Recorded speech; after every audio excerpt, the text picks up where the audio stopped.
This is it, the ultimate dimension for rest and stories, and it's called Sleepy Myths. Welcome, dreamer, to Sleepy Myths. Tonight we drift together into a quiet story, one not of battles or heroes, but of a single night when time itself seemed to hum in glass and light. Before we begin, take a breath wherever you are. Feel the air around you soft and slow. Tell me, where in the world are you listening from and what time is it there? Now grab your coffee or your blanket and let's begin. It was a night stitched together by the faintest stars, the kind that hide behind city haze but still pulse if you look long enough. A pale light hung above the crooked windows of a workshop that seemed half asleep itself, a room alive with murmuring glass tubes, 1,000 tiny bulbs breathing in unison. Dust shimmered in the air like drifting constellations. Somewhere in the middle of that warm mechanical glow sat an old man, eyes reflecting the color of old copper, hands trembling just enough to show that he'd been working too long. He believed he could bottle time, not capture it entirely. Of course, he wasn't foolish enough to think time could be stopped. But he had once whispered, to no one in particular, that maybe time could be folded, softened, made gentle enough to hold without it cutting your fingers. Every invention he ever made carried that secret desire, to make time listen, to make it kind. The workshop smelled faintly of ozone and tea leaves. Tubes looped from one end of the ceiling to the other, humming with faint blue current. Shelves were crowded with glass orbs and fragments of light frozen mid-glow. On the floor lay sketches of impossible devices, drawn with an impatience that bordered on poetry, each line a whisper to the universe that refused to stay still. Outside, the world slept, unaware that in this small corner of space, something ancient was being reimagined by weary hands. The man had many names in the past, most of which he'd forgotten or burned away through years of cynicism. But tonight he was simply the old man. His hair was silver where it wasn't burned away by sparks. His coat, heavy with patches of oil and wire, hung like a second skin. He muttered under his breath as he tightened a screw no one else could see. The rhythm of his tools was hypnotic, a faint click, then hum, then silence, the mechanical heartbeat of a mind that refused to rest. At the far end of the table stood a jar no bigger than a lantern. Inside, threads of faint golden light drifted lazily, as though the stars themselves had been caught and persuaded to slow down. He tapped the side of the jar with a wrench, listening to the echo. The glow flickered in response, a shy little pulse like a heartbeat learning how to exist. He smiled, the smallest curve of a mouth that had long forgotten softness. "Almost," he whispered. He had been working for days or maybe weeks, the line between them blurred. In the stillness, he often spoke to the objects around him. The machines answered in hums and sighs. He preferred their honesty. They didn't pretend to understand. Sometimes, when exhaustion pooled in his chest, he would look out the window at the small, uneven stars and think about his grandson, a boy whose mind never stopped moving, whose curiosity came in questions too big for daylight. The old man missed him in quiet ways he would never say aloud. Pride had wrapped itself around love, making it stiff, almost brittle. Still, he kept building. Every wire connected. Every flicker of light was a promise, not to the world, not even to science, but to that unspoken ache of wanting to make things right, to undo something unnamed, to prove, maybe to himself, that understanding was still possible, even after so many mistakes. He reached for a teacup, the handle chipped, steam long gone cold. The tea's surface trembled with the workshop's quiet vibrations, tiny ripples catching the reflected light of the jar. For a moment he saw his reflection there, tired, uneven, human. He looked older in the liquid than he felt inside. That, he thought, was the cruelest truth of time. It moves faster on the outside. A small clock in the corner ticked lazily. The hour hand was bent, pointing somewhere between 2 and forever. The sound was soft, steady, the kind of rhythm that makes you drowsy if you let it in. The man leaned back in his chair, sighing through his nose. Above him, the ceiling flickered with the faint blue dance of energy traveling through coiled glass. He had once joked, though no one was there to laugh, that if the stars ever fell, he'd have enough light stored here to send them back. A faint tapping echoed from the far corner of the room, a pipe cooling, or perhaps a voice pretending to be one. The old man's eyes flicked toward the sound. "Not tonight," he murmured. "Tonight we rest. but rest was never his companion. Even as the world outside drifted deeper into silence, his mind looped in gentle circles. Thoughts of beginnings, of endings, of things that could have been said differently. He wondered if time forgave those who tried to understand it too much. He stood slowly, knees cracking softly, and crossed to the jar. The light within it pulsed brighter now, responding to his nearness. For a fleeting instant, he imagined it breathing, not like a machine, but like something alive, something fragile and curious. The glow touched his face, tracing the wrinkles with gentle precision. He whispered again, almost. Behind him, the faint creak of a floorboard echoed, as if the workshop itself had shifted in its sleep. He didn't turn. The sound belonged here, like everything else that existed between wakefulness and dream. He adjusted a valve, his hands moving with the certainty of habit. The light steadied, dimmed to a resting hum. Satisfied, he stepped back and looked around his little empire of half-finished miracles. Everything seemed to breathe together. The wires, the glass, even the shadows. Outside, the stars dimmed, swallowed by thin clouds drifting like thoughts. He closed his eyes, letting the hum of the workshop lull him into stillness. And somewhere, far from this glowing room, a boy stirred in his sleep, unaware that an old man was shaping the very thing that would one day change both of their lives. The jar gave one final flicker before settling into a soft, steady glow, the old man whispered, to no one in particular. Tomorrow, he'll see. The workshop exhaled, lights fading to amber as if agreeing. The air thickened with warmth and quiet purpose. Somewhere beyond the window, dawn was still a few hours away. And for that brief stretch of night, when machines dreamed and stars leaned close, the world was tender again. The hum softened. The glow dimmed, and time for just a moment seemed to pause, as if it too wanted to rest.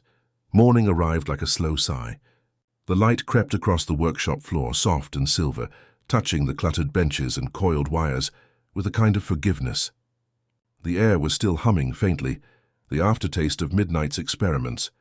The jar of captured light, that quiet vessel the old man had labored over, now rested calm and dim, like a heart between beats. The door opened without a knock. It never needed one. The boy always entered quietly, as if he were stepping into a sacred space.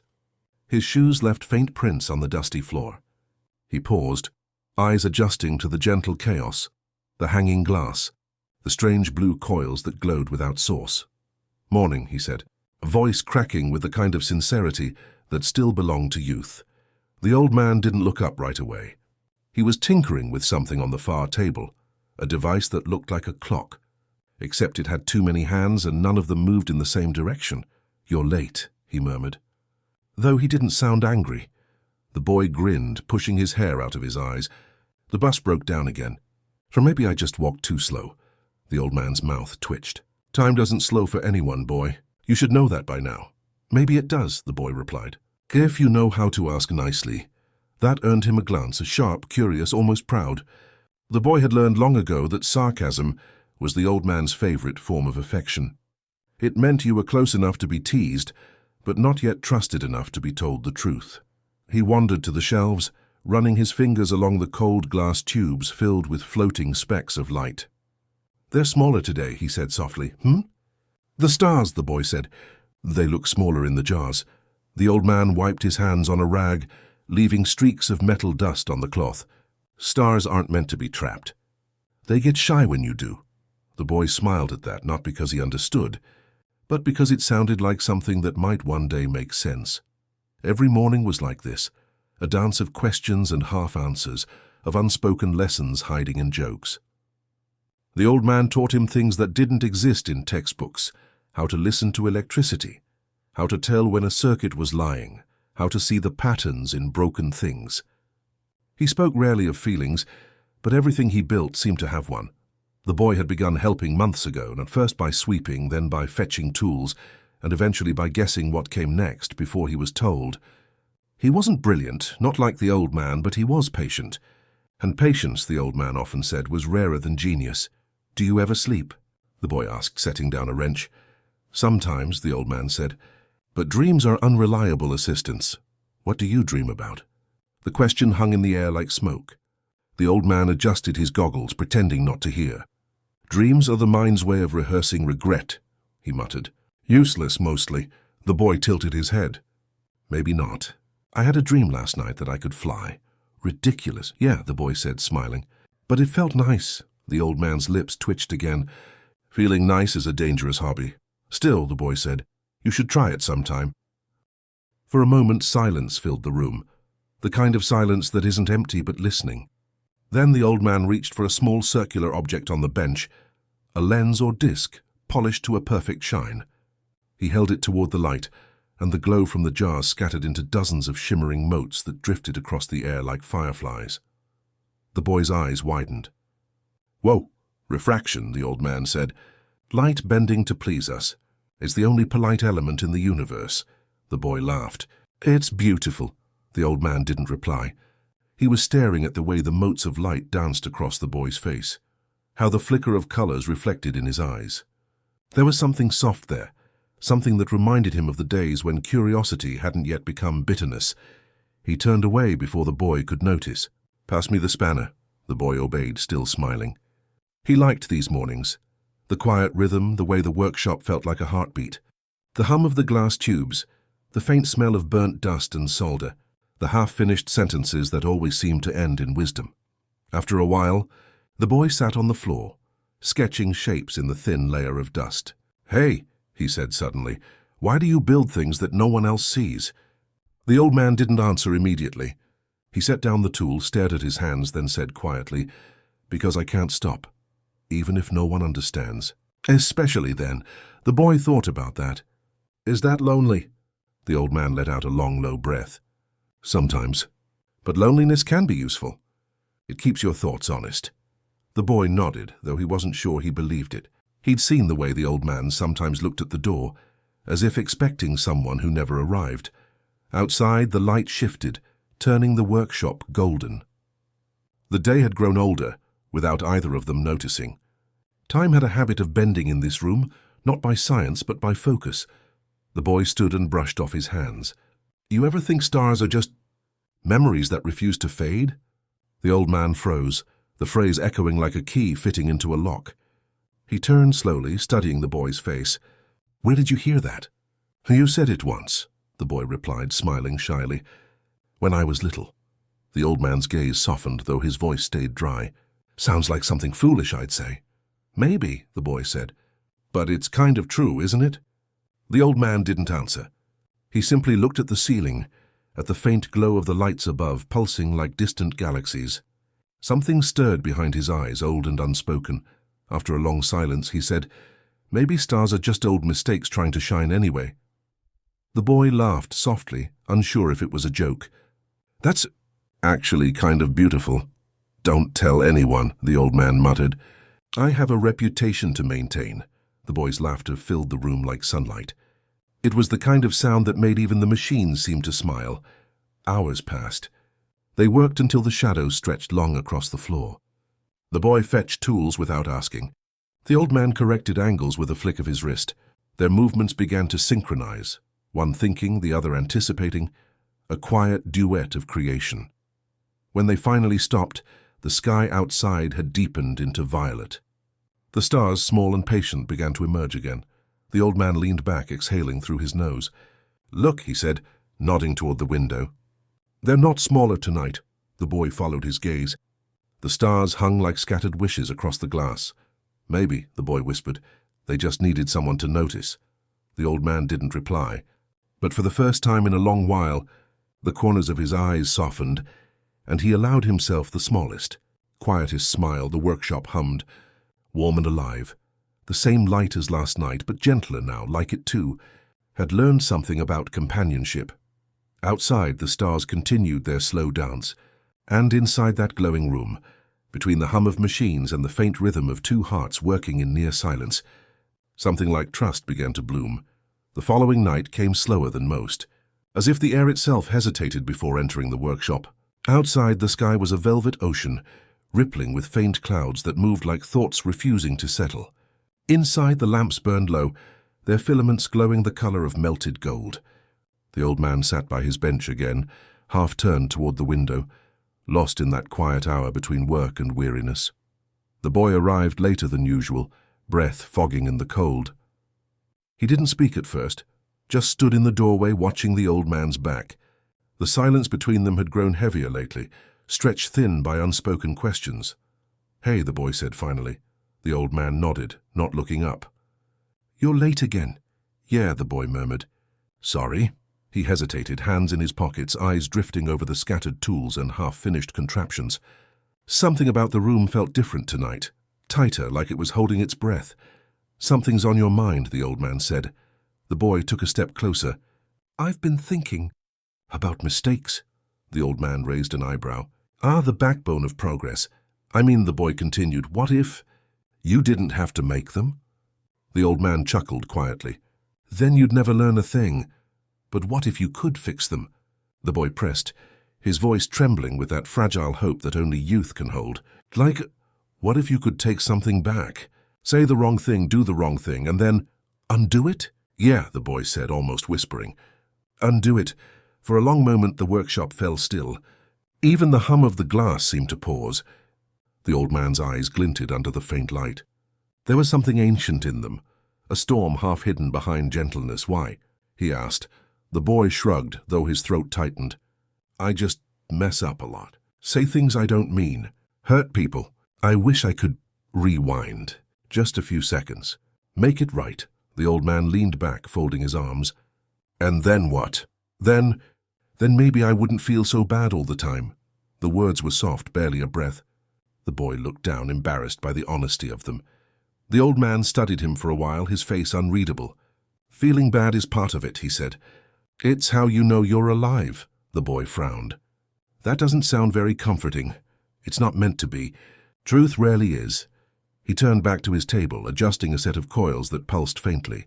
The boy stayed quiet for a while, then spoke again. "You could do it, though, couldn't you?" The old man froze mid-motion. "Do what?" "Build something like that. Something to undo mistakes. You could make it real." He almost laughed, almost. But the sound never left his throat. The idea clung to him, stubborn as gravity. He turned it over in his mind like a coin, hearing the echo of its weight. "You think so?" he asked at last, voice softer now. "I know so," the boy said, stepping closer. "You've already built things that bend light, that catch time. This wouldn't be so different." The old man's fingers drummed lightly against the table. He said nothing, but his eyes had sharpened. The boy leaned on the edge of the bench. "You could make a button or something small. Just a few seconds back. That's all I'd need." The old man looked up sharply. "A button?" "Yeah," the boy said, smiling a little. "Like a redo button for life." There was a pause. Then the old man said quietly, "And what would you do with it, boy?" "I'd fix things, be better. I could finally get things right." The old man's gaze softened, though his mouth stayed still. There was pity in that look, not for the boy, but for what he was about to learn.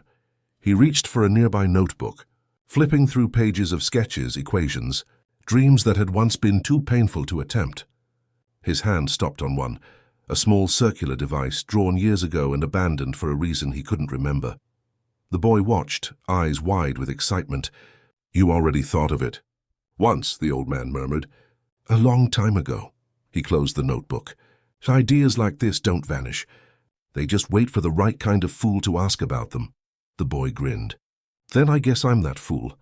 The old man sighed through his nose, rubbing his temple. "Be careful what you wish for, boy. Time doesn't like being handled. Maybe it just needs someone patient," the boy said. A long silence followed. The air in the room thickened, humming faintly as if the machines themselves were listening. The old man stood, stretching his aching back. He walked to the shelf and pulled down a small glass sphere, swirling with faint white light. He set it on the table. "You want to play with time?" he asked. "Then you'll help me build it." The boy's eyes widened. "You mean it?" "I mean it," the old man said. "But you won't like what you find." The boy's smile only grew. "I'll take that risk."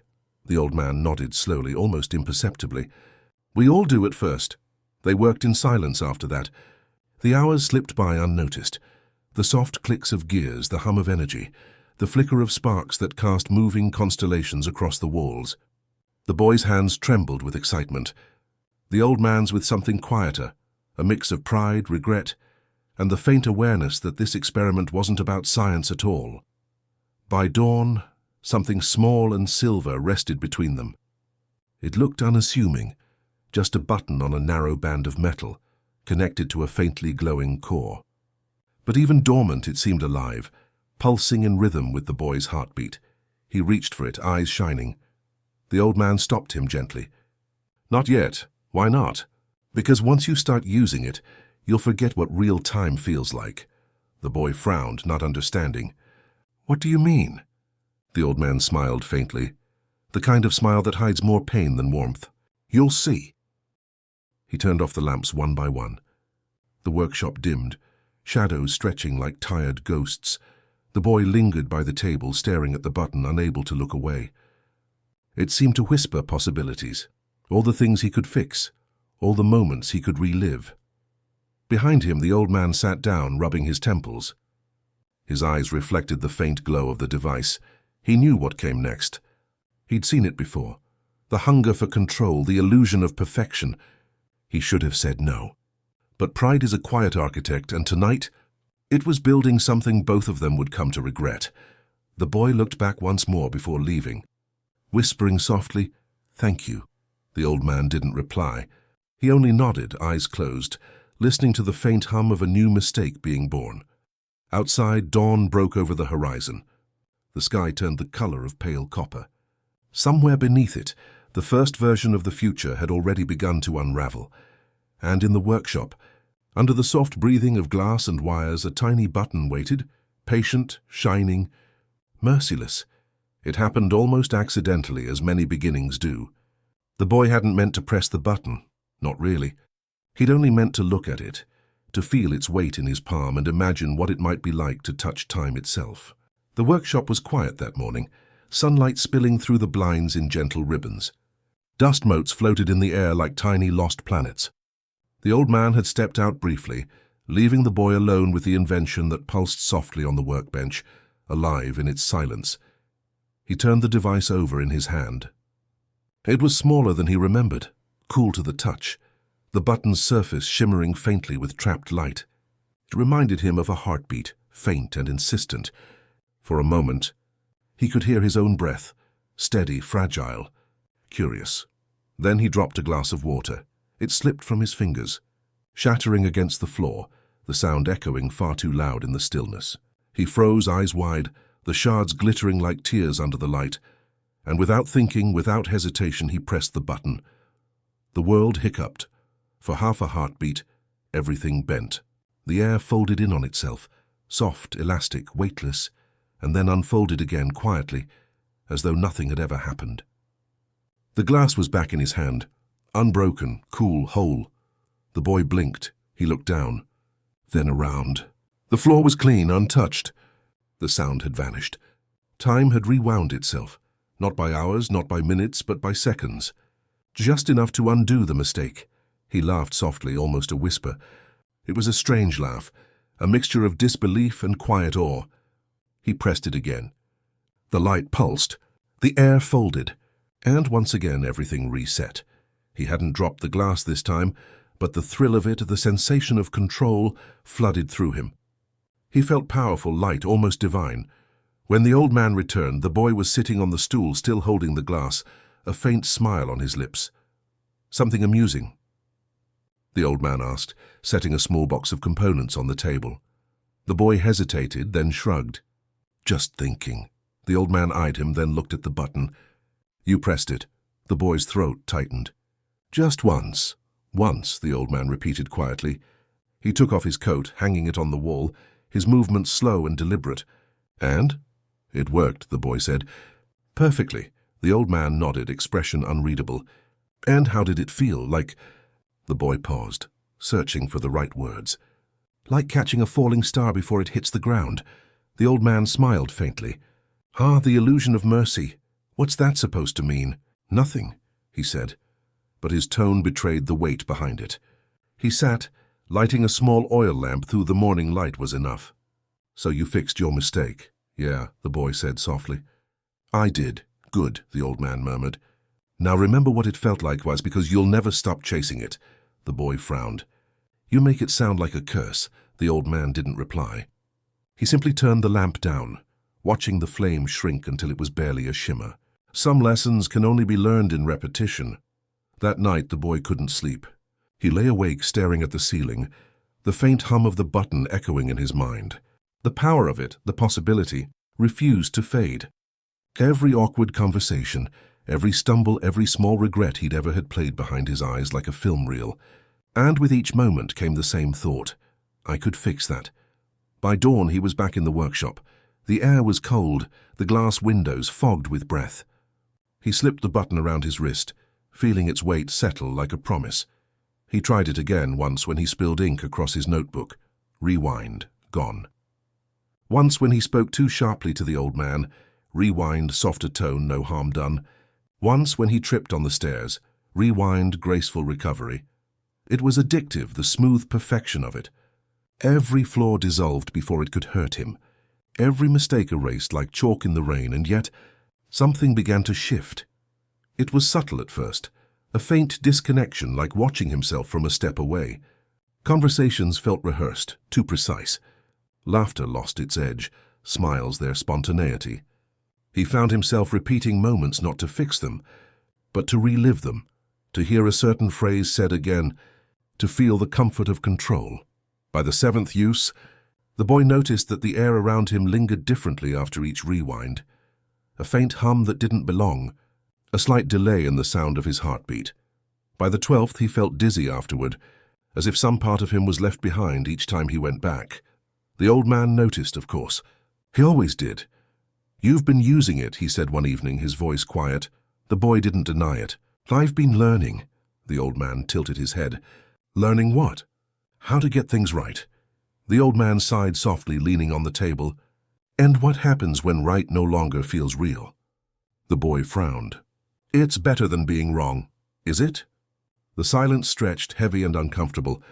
The old man watched him for a while longer, then said, There's something I didn't tell you about that device. The boy looked up. What? Every time you go back, the old man said, something small is lost. Lost. He nodded. A molecule. A moment, a thread. It's not enough to notice at first. But time isn't generous, boy. It doesn't give without taking. The boy shook his head. You're just trying to scare me. Maybe, the old man said. But I've been scared of less. The boy left the workshop that night, the button glowing faintly beneath his sleeve. He told himself the old man was wrong, that he could control it, balance it, master it. But as he walked home, the world felt slightly thinner, as if every step echoed too softly. At the corner of the street, he saw a woman drop a bundle of papers. They scattered in the wind, tumbling through the air like feathers. He hurried forward to help, but as he reached down, the papers vanished. The woman, too. For half a second, he saw her outline, faint, flickering, before she disappeared completely. He froze, heart racing. The world shimmered, then everything snapped back. The woman was there again, thanking him as he handed her the papers. But her eyes didn't quite meet his. It was then he understood. Something had been lost. That night he sat in bed, staring at the button. It glowed faintly, breathing like a sleeping creature. He thought of all the things he'd erased, all the moments he'd reshaped. He thought of the woman's flickering outline, of the old man's words. He pressed the button again, once softly. The air folded. His heart stuttered, and when it unfolded, he wasn't sure anymore if he'd ever been there before. Outside, the night whispered like an ocean too far away to see. The stars hung low, patient, watchful. In the quiet, the boy realized control was just another form of fear. And he had never been more afraid in his life. At first, it felt like a gift, a gentle kind of magic tucked inside his pocket. Each morning began the same way. A quiet breath, a thought of what to change, and the faint hum of the button warming against his skin. The boy, Morty, though names hardly mattered in the blurred rhythm of his days, learned to dance with time. Every mistake was a door he could reopen, every regret, a knot he could untie. He learned to speak with perfect timing, to smile in the right moments, to apologize before anyone could feel hurt. If a conversation faltered, he rewound. If a word landed wrong, he tried again, and again, and again. The first few days glowed with soft satisfaction. People liked him more. The world seemed easier. The old man who once sighed at his impatience now only watched from the corner of the workshop with eyes that had seen this pattern before. Morty began to test the limits. He saved a falling cup in the diner. He helped an old man cross the street without spilling his groceries. He learned the exact way to tell a joke that would make someone laugh. Not politely, but honestly. He even saved a stranger once, a girl in a yellow coat stepping too close to the edge of the road. He saw the car, he saw the fear, and he pressed the button. Time folded, and in the next heartbeat he caught her arm before anything could happen. She smiled at him, soft and startled, the kind of smile that lingers. For days after, he rewound the moment, just to see it again, to feel that quiet warmth in her eyes. But after the 10th time it began to fade. The smile wasn't as bright. The echo of her voice lost its glow. Even perfection, it seemed, could go numb if you looked at it too long. The rewinds multiplied. Dozens a day, hundreds. Each one felt smaller, lighter, easier to justify. A slip of the tongue. A dropped pencil. A wrong turn. A pause too long in conversation. He began to live inside the loops, perfecting details that no one else noticed. The rhythm of his heartbeat blurred into something mechanical. Days folded into days, until even the seasons began to lose meaning. He called them small lives. Each rewind created another version of himself, one who made a better joke, another who smiled more kindly, one who stayed silent when silence was mercy. At night, when he closed his eyes, he could almost see them, hundreds of him drifting through thin layers of time like reflections on rippling water. And yet when he woke, the room always felt slightly emptier than before. The old man noticed the change first. He came into the workshop one morning to find the boy sitting still, staring at nothing. The button lay in his hand, dim, but still pulsing. "How many times?" the old man asked. Morty didn't look up. "I stopped counting." "Then maybe it's time to stop altogether." The boy frowned. "Why would I? I'm helping people. I'm fixing things." The old man's voice was calm, the way one speaks to a candle before it flickers out. "You're erasing them too." "What do you mean?" He sat across from him, hands folded, eyes heavy with unspoken truth. "When you undo a moment, it doesn't disappear. It stays, waiting, half alive. All those smiles, all those choices, they still exist. They just can't move forward." Morty looked at the button.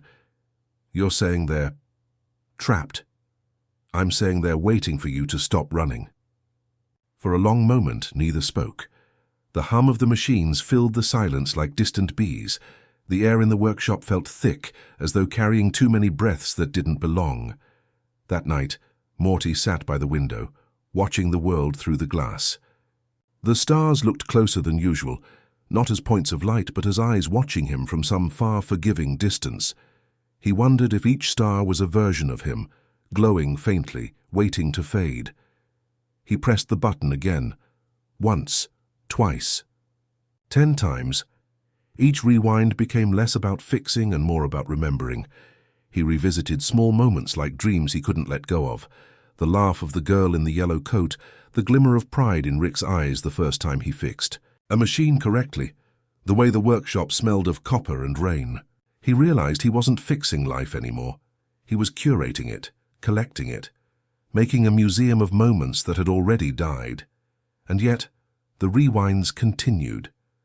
Because he couldn't stop. Days blurred. Sleep became shallow. He dreamed of corridors, made of glass, where every door led to a version of himself, some smiling, some crying, some staring blankly into the distance. He would reach for one, but it would dissolve into mist before he could touch it. When he finally woke, the light outside was pale and thin. The workshop seemed quieter than usual, as if time itself had grown tired. He tried to eat breakfast, but the food tasted like nothing. He tried to laugh at a joke, but the sound came out hollow. He tried to feel happy, but the emotion slipped away like smoke through fingers. The button still glowed faintly on the table. It whispered temptation in a voice that wasn't quite a voice, just one more. He reached for it, then stopped. For the first time in weeks, he didn't press it. He simply sat there listening to the faint buzz of the machines, the creak of the old man's chair in the next room, the pulse of his own heart reminding him He was still here, still living in a single fragile moment that hadn't been touched. He closed his eyes, and for a few breaths he felt peace. But then the whisper returned, softer this time, more patient. He picked up the button. One last rewind, he told himself. Just one more. He pressed it. The world folded in on itself, silent and silver. When it unfolded again, everything looked the same, but the air was heavier, slower, as though too many versions of him were breathing in the same space. He stood up, dizzy, eyes flickering toward the vat in the corner of the workshop, the strange pool that Rick had called a safety plan. It glowed faintly, pulsing in rhythm with the button, and for the first time Morty thought he heard something inside it, faint voices, whispers of forgotten choices. Not angry, not mournful, just tired. He turned away. The world felt thinner. Through the glass he could see the stars trembling faintly. Each one seemed to call his name, 1,000 versions of him whispering back. He closed his eyes and listened until the sound faded into stillness. Tomorrow, he promised himself, he would stop. But not tonight. Tonight, he would live one more small life before the loop swallowed him whole. The workshop had always hummed with quiet motion, 1,000 little sounds breathing together, the faint ticking of glass tubes, the sigh of steam, the heartbeat thrum of machines dreaming in the dark. But lately Morty noticed another sound beneath it all. A low liquid murmur, a pulse from beneath the floor. He followed it one evening, when the lamps burned low and Rick had retreated to the far corner with a bottle and a muttered string of equations. The sound drew him toward the back of the room, past shelves of unfinished projects and dusty jars that held strange glimmers of light. There, hidden behind a rusted metal screen, was the vat. At first glance, it looked like a pool of dark glass. But as Morty stepped closer, he saw it wasn't still at all. It moved, breathed, shimmered. Inside it, the liquid glowed faintly, green and gold, like sunlight trapped in deep water. Every few seconds, a bubble rose to the surface and burst soundlessly, releasing a faint hiss of warmth. "What is it?" he asked, his voice barely a whisper. Rick didn't look up from his corner. "Safety plan." Morty turned. "Safety plan?" Rick's eyes gleamed through the shadows. "In case things go wrong, in case you need to disappear." The words hung in the air like smoke. Morty looked back at the vat. "Disappear?" Rick shrugged. "It's acid. Jump in, and the problem's gone. You, the mistake. Everything." Morty frowned. "That's dark, even for you." Rick said nothing. The silence stretched. The bubbling sound filled the gaps between them. He didn't sleep that night. Every time he closed his eyes, he saw the glow of that pool, the slow, hypnotic swirl of its light. It wasn't acid, or at least not the kind he imagined. There was something alive about it, something that hummed faintly when he stood too close. It called to him in the same way the button once had, quiet, patient, dangerous. Days passed. He couldn't stop thinking about it. Whenever he entered the workshop, he found himself glancing toward that hidden corner. Sometimes he swore he saw shapes in the liquid, faint silhouettes blurred like reflections on rippling water. Sometimes they looked like strangers, sometimes like him. Rick worked quietly, saying little. His face looked older than Morty remembered. Not in the way of wrinkles or time, but in the way of someone who had seen too many mirrors crack. One morning, Morty asked, "When did you build it?" Rick's eyes flicked toward the vat. "Long before you ever pressed that button." "So it's connected?" "In a way," Rick said, his tone unreadable. "Everything's connected, especially mistakes." Morty tried to laugh, but it came out hollow. "You really think I'd jump into that thing?" Rick didn't answer right away. He only muttered, "I think everyone does eventually, just not always literally." Morty didn't understand what he meant, but the words lingered like static. That night he found himself standing before the vat again. The workshop was silent, the air thick with the smell of oil and old dreams. The surface of the liquid shimmered faintly, like it could see him. He leaned closer. His reflection swam up to meet him, but it wasn't quite right. The face looking back was tired, eyes hollowed, mouth turned in a faint, uncertain smile. He blinked, and another reflection joined it. Then another. Then dozens. Each one was him, a version from a rewind, a remade second, a path that had split and never rejoined. They floated just below the surface, rippling with light, whispering without sound. Morty stepped back, heart thudding softly. The pool wasn't acid. It was memory, liquid time, all the undone moments swirling together, every mistake, every choice, every loop that never resolved. He heard Rick's voice from behind him, quiet and steady. "It's not supposed to scare you," Morty turned. "Then what's it supposed to do?" "Remind you," Rick said, stepping closer, his shadow stretching long across the floor, "that nothing ever really goes away. We don't delete moments. We just bury them where we can't see them." Morty stared at the vat. "You mean this is everything I've erased?" Rick nodded. "Everything you thought you fixed." The boy's throat tightened. "Why didn't you tell me?" Rick looked tired. "Would you have listened?" The glow deepened, the surface swirling with faint light. Morty felt dizzy, as if the pool were breathing in rhythm with him. He could almost hear the whispers beneath it, voices that sounded like his, laughing and crying, calling to him. "I thought it was supposed to destroy things," Morty said quietly. Rick's lips curved in something like a smile. "Maybe it does, but destruction and remembrance aren't always different." Morty turned toward him. "So what am I supposed to do with it?" "Look," Rick said simply. "Just look." Morty took a slow breath and stepped closer. He peered into the surface again, letting the glow fill his vision. This time he didn't see fear. He saw moments, tiny fragments drifting through the depths. The girl in the yellow coat, her laughter echoing like wind, the old man's rare smile when he got something right, the spilled glass of water that started it all. Every loop, every rewind was still there, living, waiting. He felt a warmth spread through his chest. It's not guilt, not sorrow, but something gentler, understanding. When he finally looked away, Rick was watching him. "You built this for me," Morty said softly. Rick tilted his head. "I built it for anyone who needs to remember what they're made of." Morty nodded slowly. The air felt lighter, as though the workshop had exhaled. The hum of the machine softened to a lullaby. For the first time in weeks, Morty didn't feel the need to press the button. He slipped it into his pocket, letting it rest there like an old photograph, a relic, not a weapon. Rick poured them both a cup of tea. The liquid steamed, faintly glowing in the lamplight. They sat together in silence, two small figures surrounded by the quiet hum of unfinished dreams. After a while, Morty spoke again, his voice almost a whisper. "So, if I fell into it, would it erase me?" Rick stared into his cup.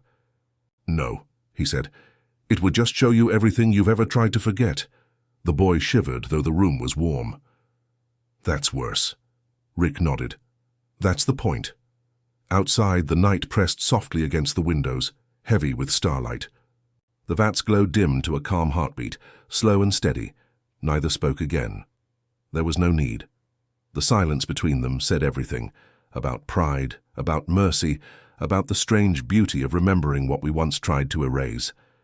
Morty leaned back, his eyes closing.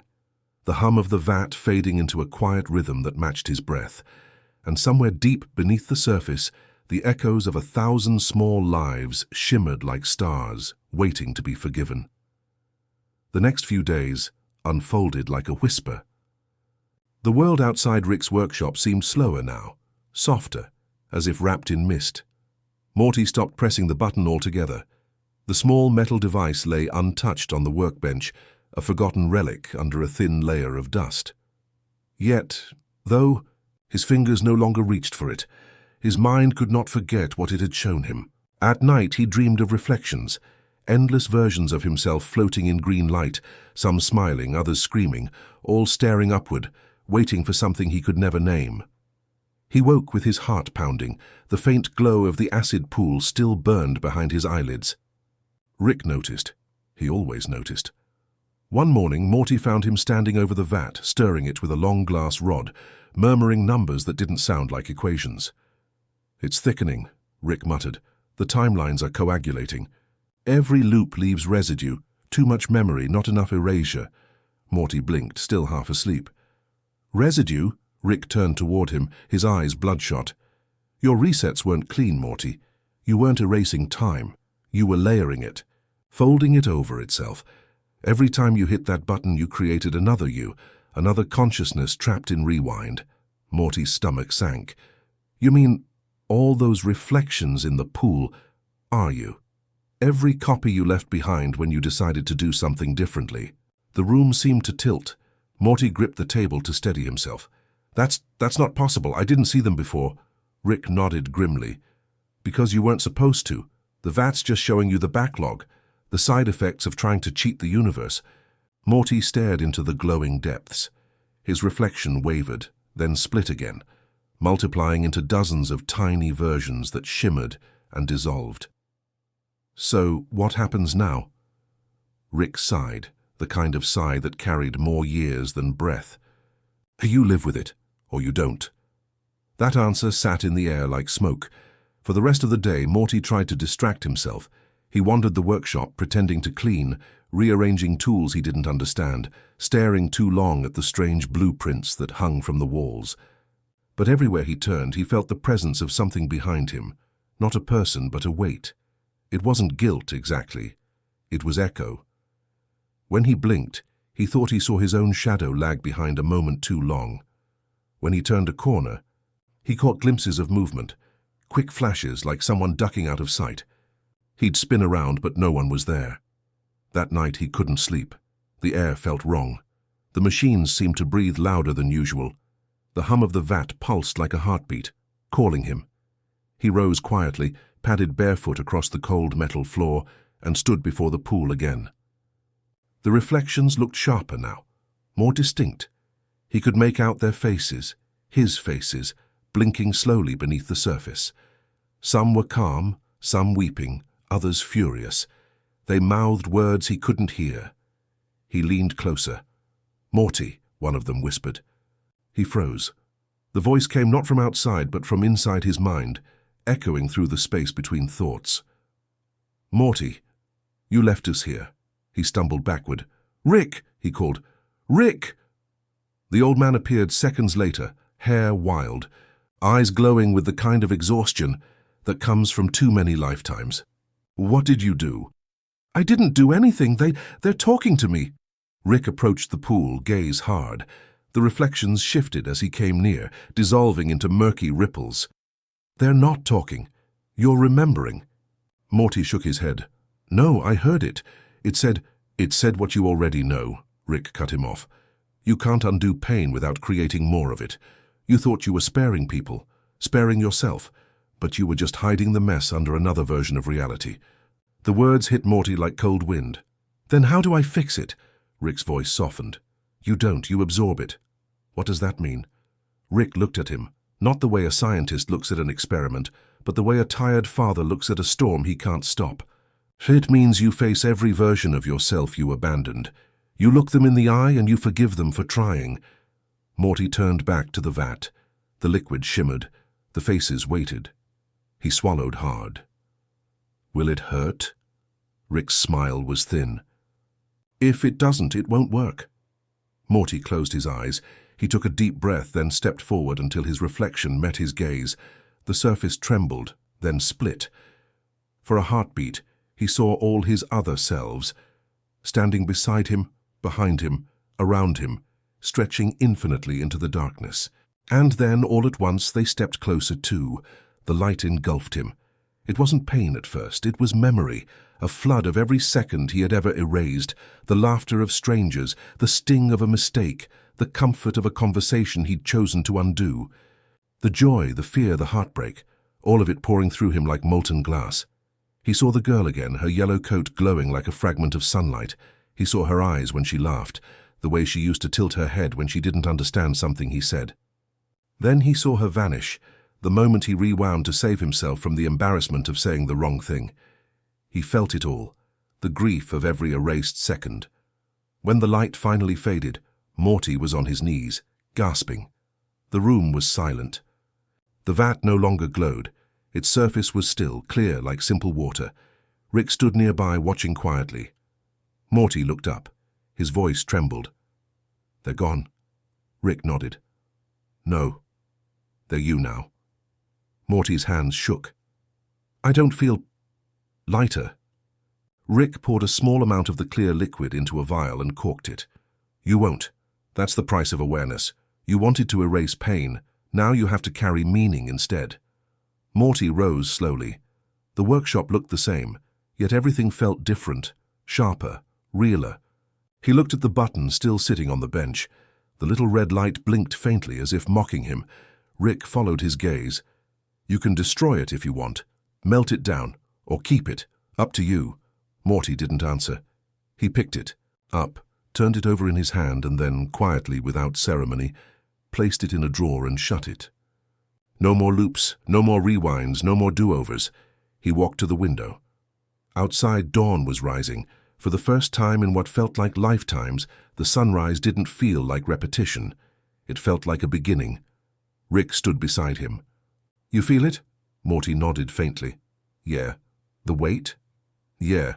Rick smirked. "Good. Means you're alive." They stood together, watching the light climb the horizon, painting the world gold. The hum of the machines softened. The air carried no echo, only quiet. And in that stillness, for the first time since it all began, Morty felt the beauty of not undoing.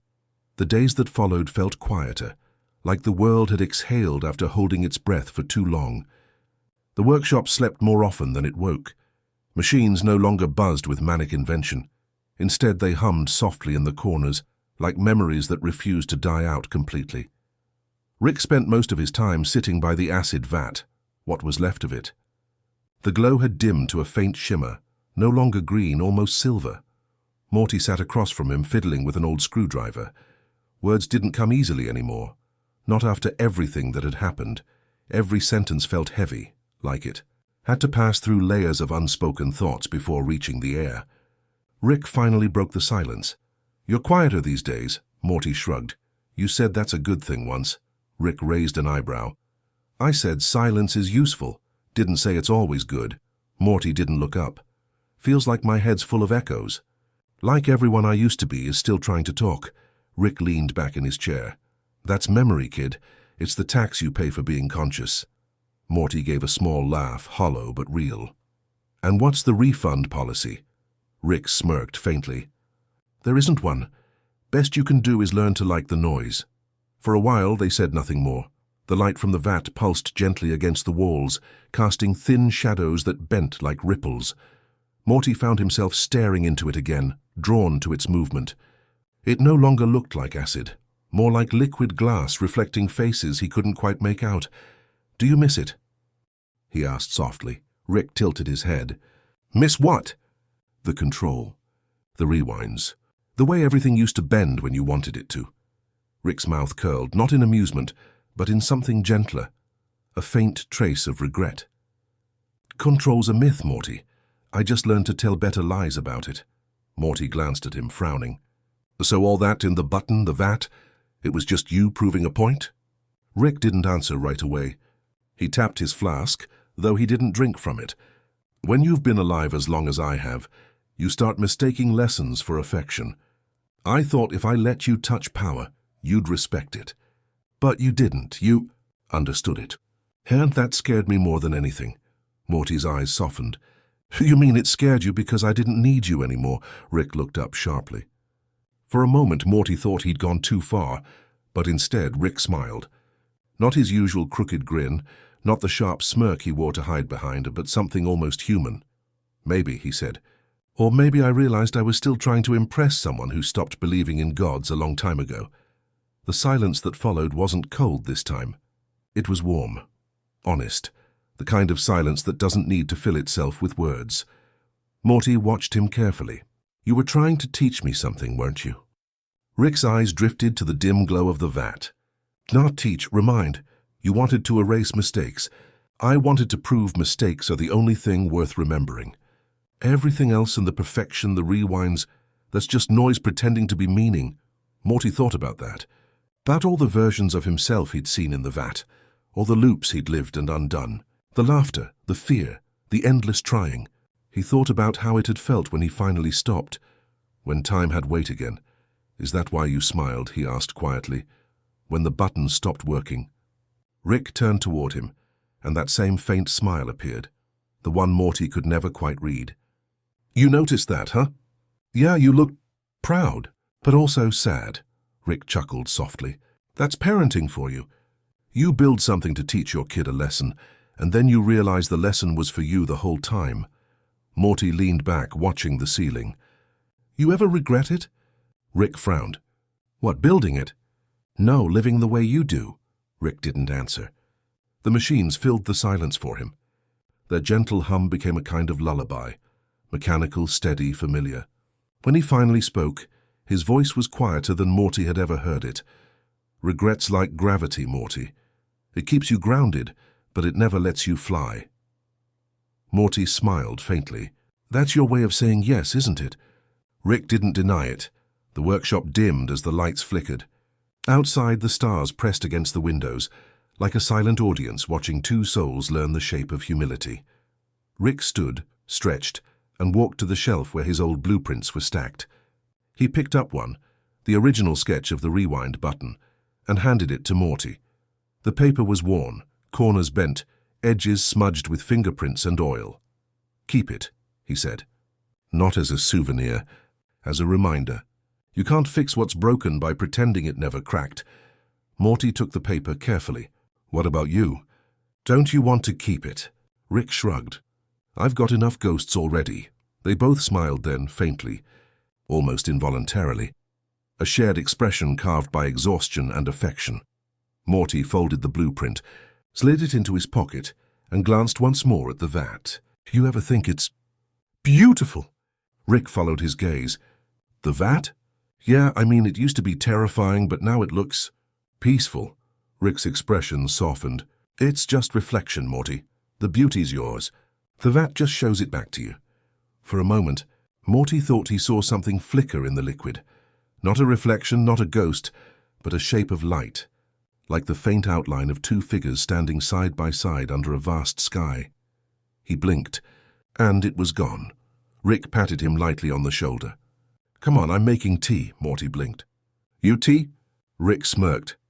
"Don't tell anyone. It ruined my reputation." They moved to the small counter in the corner of the lab. The kettle hissed slow and steady.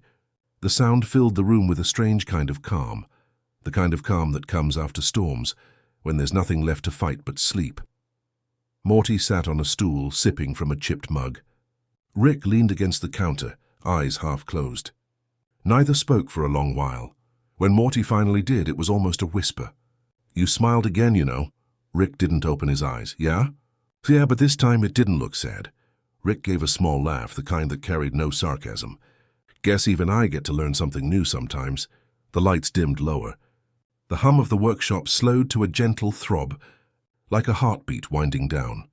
The vat shimmered faintly one last time, reflecting that fragile, quiet smile, the one that said more than either of them ever could. And for the first time in a very long time, Rick didn't try to hide it. The days began to stretch, long and pale, like paper left too long in the sun. The workshop that once felt alive with quiet hums now seemed to echo. The air itself carried the feeling of something unfinished. Rick stopped calling for Morty as often. Morty stopped showing up as early.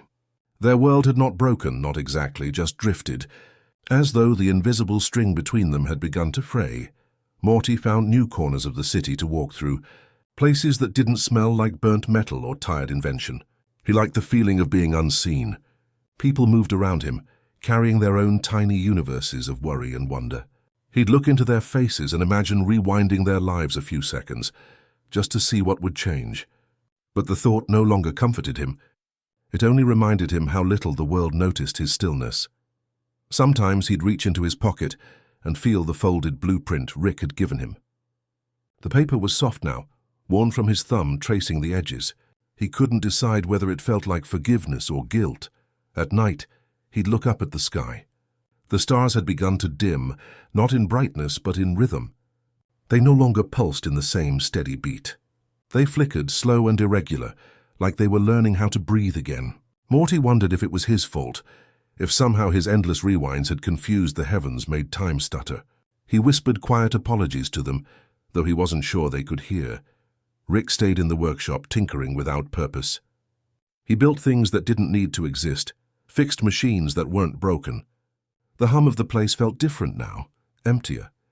Every now and then he'd glance at the door, half expecting Morty to walk in. But the door stayed shut, and the silence stayed heavy. There was a night when the rain came suddenly, soft at first, then steady. Morty walked without an umbrella. He liked how the water blurred everything, how streetlights turned into melting halos. It made the world feel kind again, less sharp. He stopped by a window and looked inside a diner, watching strangers talk and laugh. He tried to remember the last time he'd felt that simple joy, the kind that didn't need to be rewound or perfected. He couldn't. At that same hour, Rick sat in his chair staring at the vat. It had cooled completely now, the glow gone. What remained was a surface so still, it looked like polished glass. He saw his reflection in it and barely recognized the man looking back. "You really did it, huh?" he muttered to himself.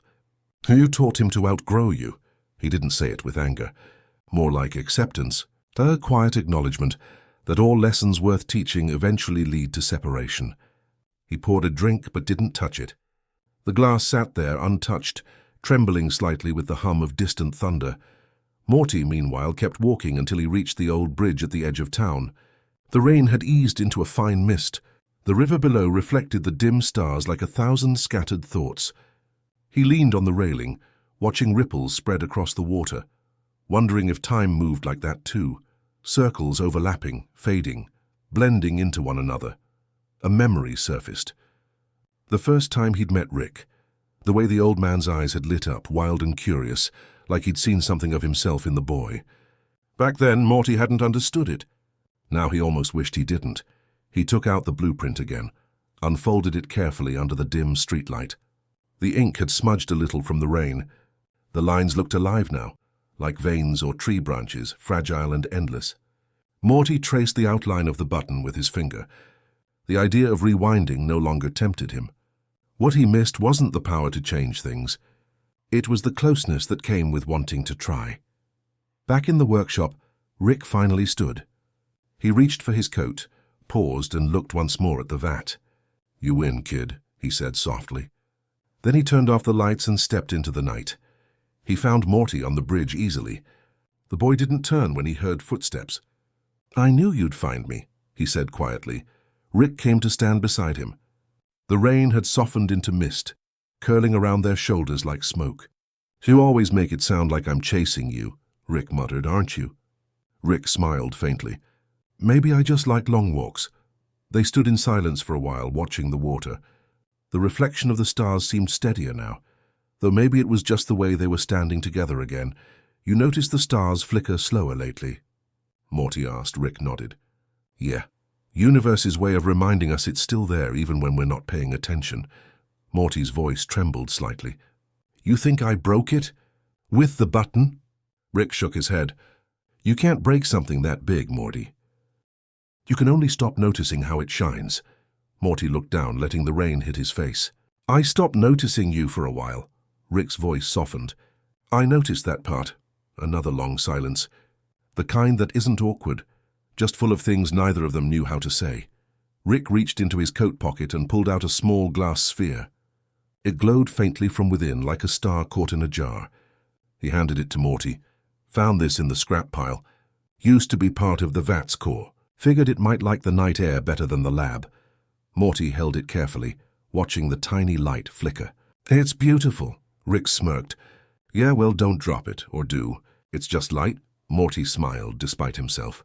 "You always say stuff like that, like it doesn't matter." "But you kept it." Rick didn't reply. He just looked at the water. They stood there until the rain stopped entirely. The clouds thinned, revealing a wide stretch of sky still bruised from the storm. The stars, though dim, felt alive again, breathing, watching. Morty slipped the glowing sphere into his pocket. "Guess we're not as untouchable as we thought, huh?" Rick chuckled quietly. "Speak for yourself." "I'm practically made of touchable mistakes." Morty laughed, a real one this time. It sounded strange in the empty night, almost like music. As they turned back toward the city, the bridge behind them shimmered faintly, as if the stars themselves were walking with them for a few steps, before fading back into the sky. Rick glanced sideways. "You hungry?" Morty shrugged. "Yeah, kinda," Rick nodded. "Good. I make terrible pancakes." They both laughed again, the kind of laughter that comes from relief, not amusement. Jed carried through the mist, light and unhurried. Behind them the river kept moving, soft and endless. The reflections of the stars no longer flickered. They swayed gently, as if time had finally remembered how to flow, and for the first time in a long while, they didn't try to change it. Morning came slow, heavy with quiet light. It stretched through the clouds like syrup, golden and tired, slipping across the windows of the workshop. Morty sat beside the vat that no longer glowed, tracing circles on its cool metal rim with his fingertip. The night before still lingered in his bones. The rain, the bridge, the way Rick's laugh had felt softer than usual. He wanted to believe something had changed, that they'd found a kind of peace. But in the still air of the workshop, he realized peace had its own kind of ache. It didn't roar or sting. It just sat there heavy like an unspoken word. Rick was asleep in the corner chair, head tilted, mouth slightly open. The man looked older when he rested, less like a legend, more like someone who'd simply been awake too long. Morty smiled faintly. He didn't want to wake him. For once he wanted Rick to have his silence undisturbed. So Morty turned to the blueprint lying on the table. The folds were soft from use. The ink faded in places, but the drawing was still there, the simple mechanism that had once bent time itself to his will. The rewind button, the symbol of everything he'd wanted to control. He lifted it gently, holding it up to the light that crept through the window. Something inside him whispered, maybe once more. Not to change the past, not to fix anything, just to see if it still worked. Just to know whether time still listened to him. The real button, the one Rick had dismantled weeks ago, still sat on a dusty shelf above the workbench. Morty hesitated, then reached for it. It was smaller than he remembered, colder too. His reflection curved in its smooth surface, a face older than he expected, eyes shadowed not from age but from memory. He pressed it gently. Nothing happened. The air didn't fold. The hum of the machines didn't change. The dust didn't rise in reverse. The world stayed perfectly still. Morty pressed it again. Then harder. The sound was the same each time. A small, hollow click. "Come on," he whispered. "Just once more." He pressed it again and again until his thumb hurt, until his breath came uneven and sharp. The room refused to move. Time refused to listen. Behind him, Rick stirred awake. His voice, still rough with sleep, broke the silence. "You're wasting your breath, kid." Morty froze. He didn't turn around. "It's not working." Rick yawned, stretching. "It's not supposed to." Morty's throat tightened. "I just wanted to—" Rick stood, walking over slowly. To what? Undo something again? Erase the ache? Morty looked at him. His eyes were glassy. No, just to remember how it felt. To have the chance. Rick studied him for a long moment, then leaned against the table. His voice softened. "Chance is the most dangerous addiction there is." Morty frowned. "I wasn't trying to change the past. I just wanted a moment that stayed." Rick nodded toward the button. "And that's exactly why it can't work anymore." Morty blinked, confused. Rick continued, his tone low and steady, like explaining a law of nature. "You don't get to keep moments by holding them still. You keep them by living them once, completely, and letting them move through you. The second you try to freeze time, you stop being part of it." Morty looked down at the button in his hand. "Then why give it to me in the first place?" Rick exhaled. "Because sometimes, kid, you have to break something to understand why it mattered." Morty swallowed hard. His fingers loosened. The button rolled off his palm and clattered to the floor. The sound echoed longer than it should have.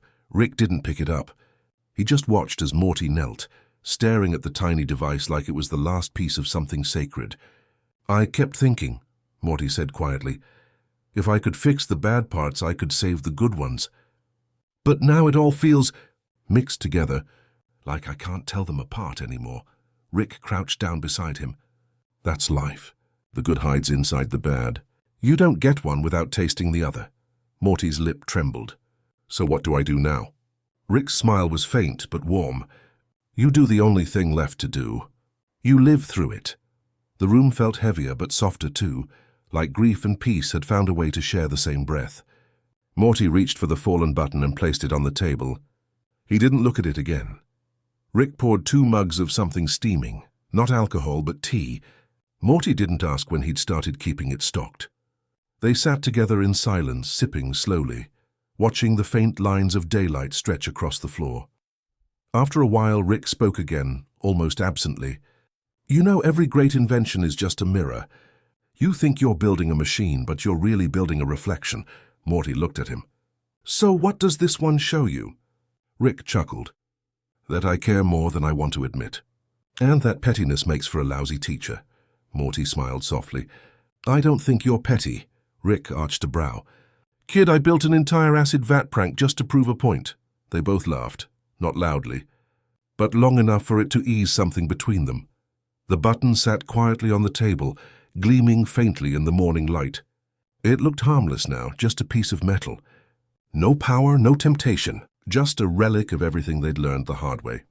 Morty leaned back, letting his eyes drift toward the window. The clouds were breaking apart, revealing a soft, pale sky. "You think things ever stay the same?" he asked. Rick followed his gaze. "No, but sometimes they stay beautiful for long enough." The answer hung there like a lullaby. Morty's eyes began to close, heavy with something deeper than sleep. He felt the warmth of the tea, the hum of machines, the slow rhythm of the old man breathing beside him.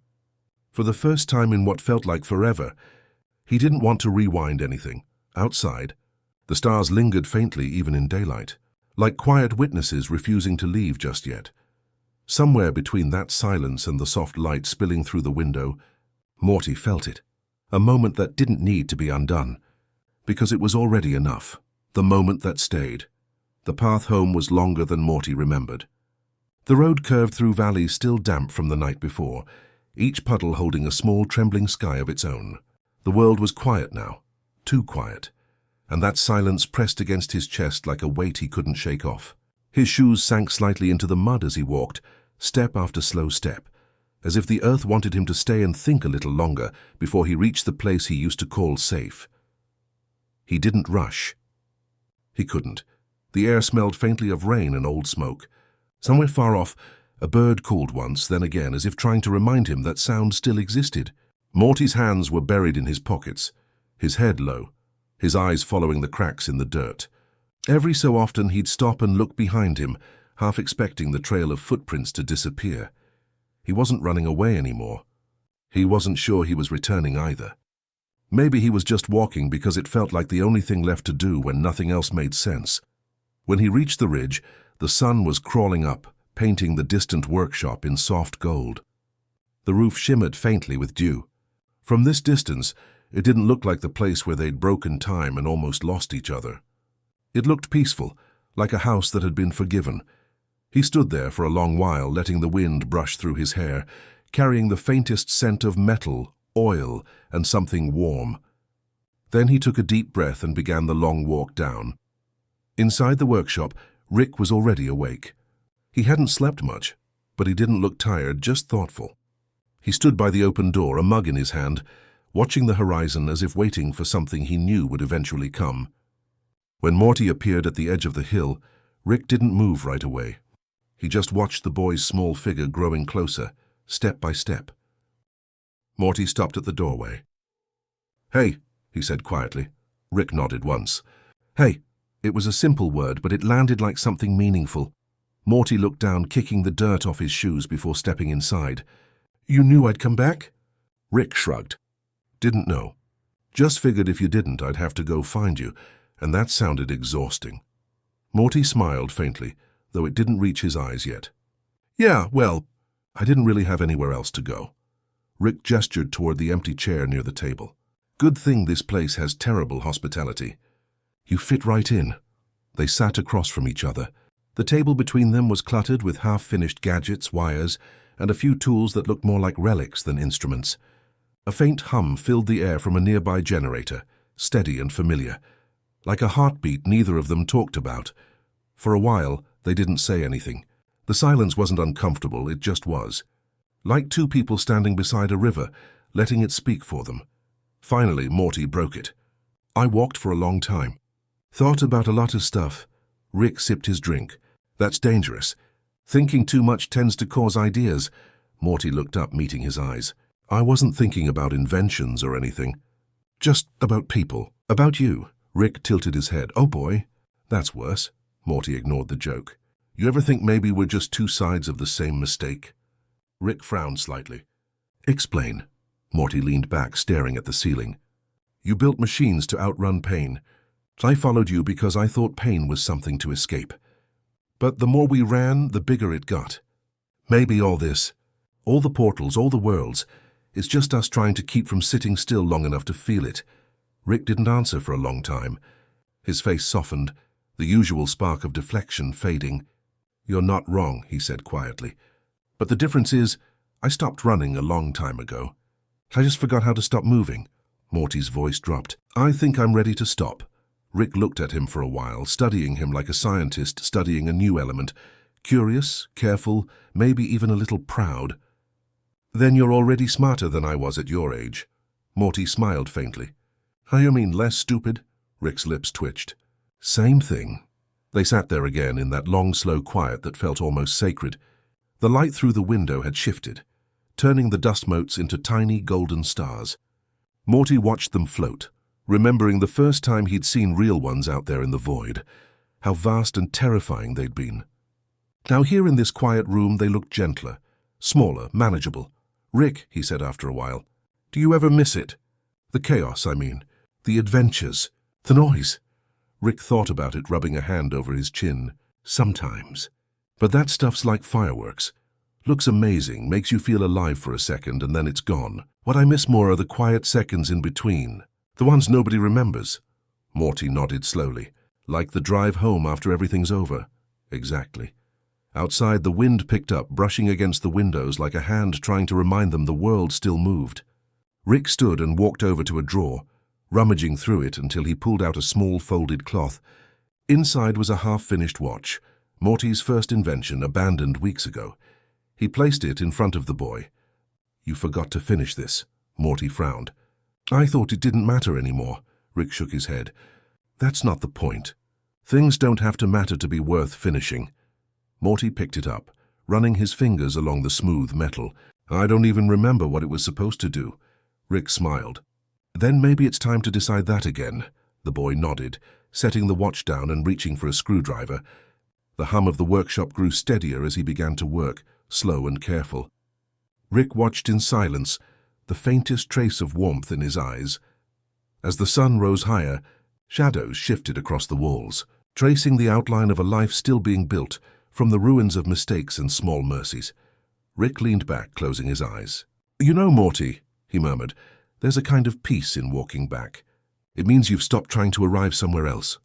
Morty didn't look up from the watch. Yeah, he said softly. It just means you're finally home.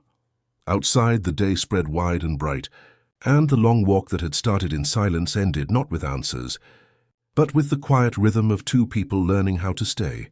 And somewhere in the still air of the workshop, time itself seemed to pause, just for a heartbeat, to listen. The workshop was quiet again that evening.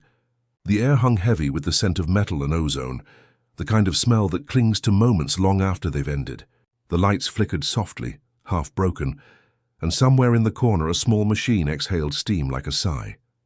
Rick stood by the vat, the strange translucent pool that had once been called acid, and watched it glow faintly from within. It was weaker now, dimmer, as though it too was tired of pretending to be something destructive.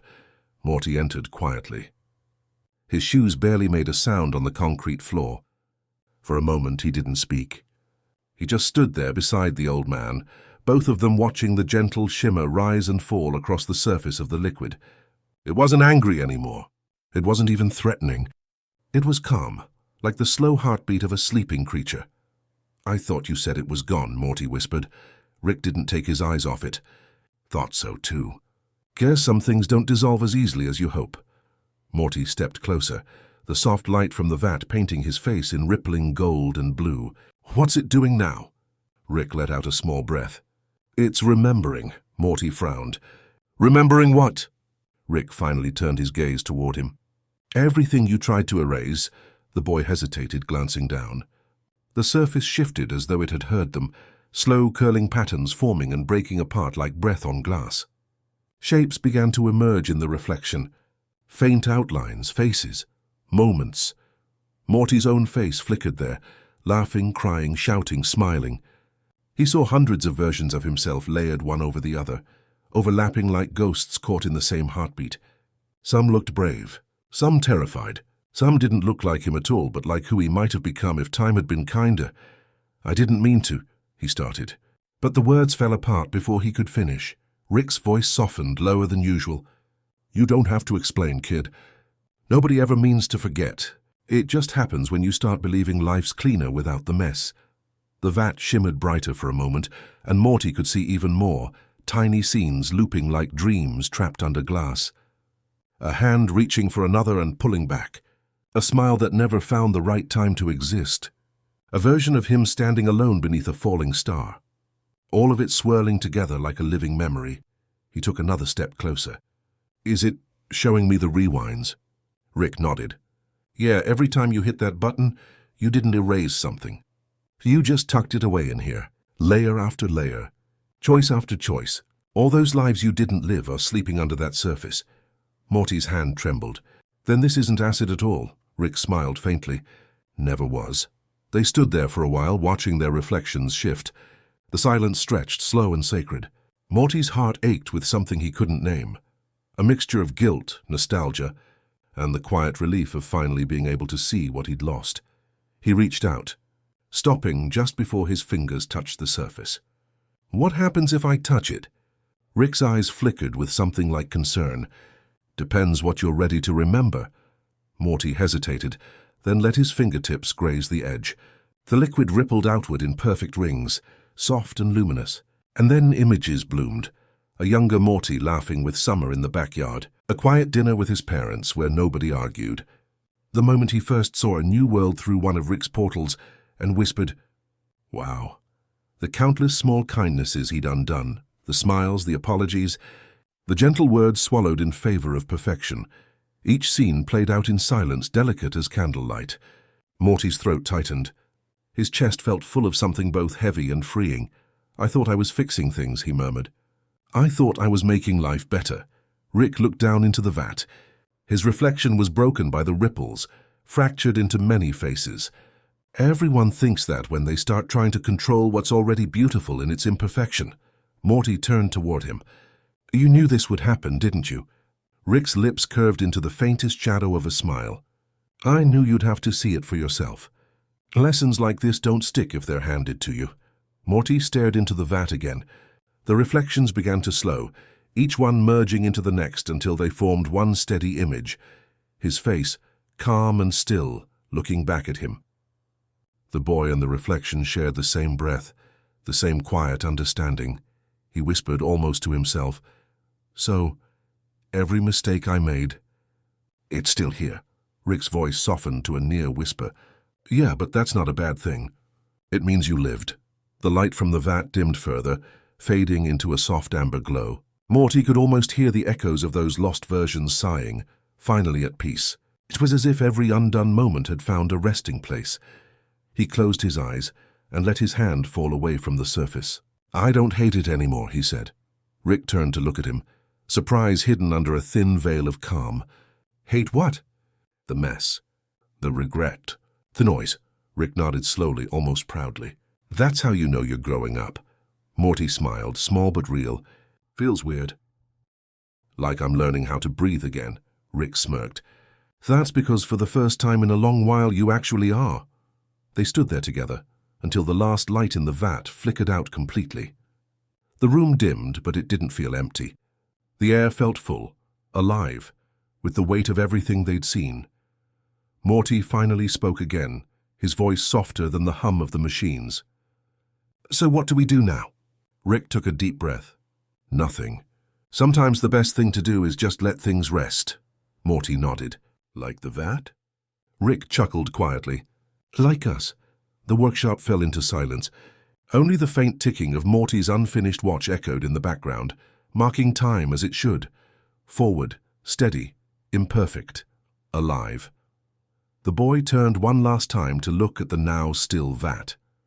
In the faint reflection of the ceiling light, he could still see himself, but now it was only one version, whole, complete. For the first time, that was enough. And somewhere deep in the silence, beneath layers of forgotten echoes, the acid, or whatever it had truly been, finally slept. The workshop felt different that morning. The air was lighter somehow, as if the shadows had grown tired of clinging to the corners. Rick sat at the table, a small cup of coffee cooling beside him, his gaze fixed on a thin trail of smoke that curled up and vanished into nothing. Morty stood by the window, watching dust float through a shaft of sunlight. Neither spoke for a long time. There wasn't much left to say, just the soft hum of everything they hadn't said yet. Finally, Morty turned around. "It's strange," he said quietly. "Everything's still here. The tools, the wires, the smell. Even after all that, nothing really changed." Rick took a slow sip from his cup. "That's the thing about the world, Morty. It doesn't care how much you learn. It just keeps waiting for you to notice it." Morty frowned a little. "You mean it doesn't care?" Rick smirked, though his eyes stayed distant. "No, kid. I mean it's patient. Like it knows you'll come back when you're ready to look at it differently." The boy leaned against the counter, tracing his finger along a line of scratches in the metal. "You knew, didn't you? You knew that button would break me?" Rick's gaze dropped to the table.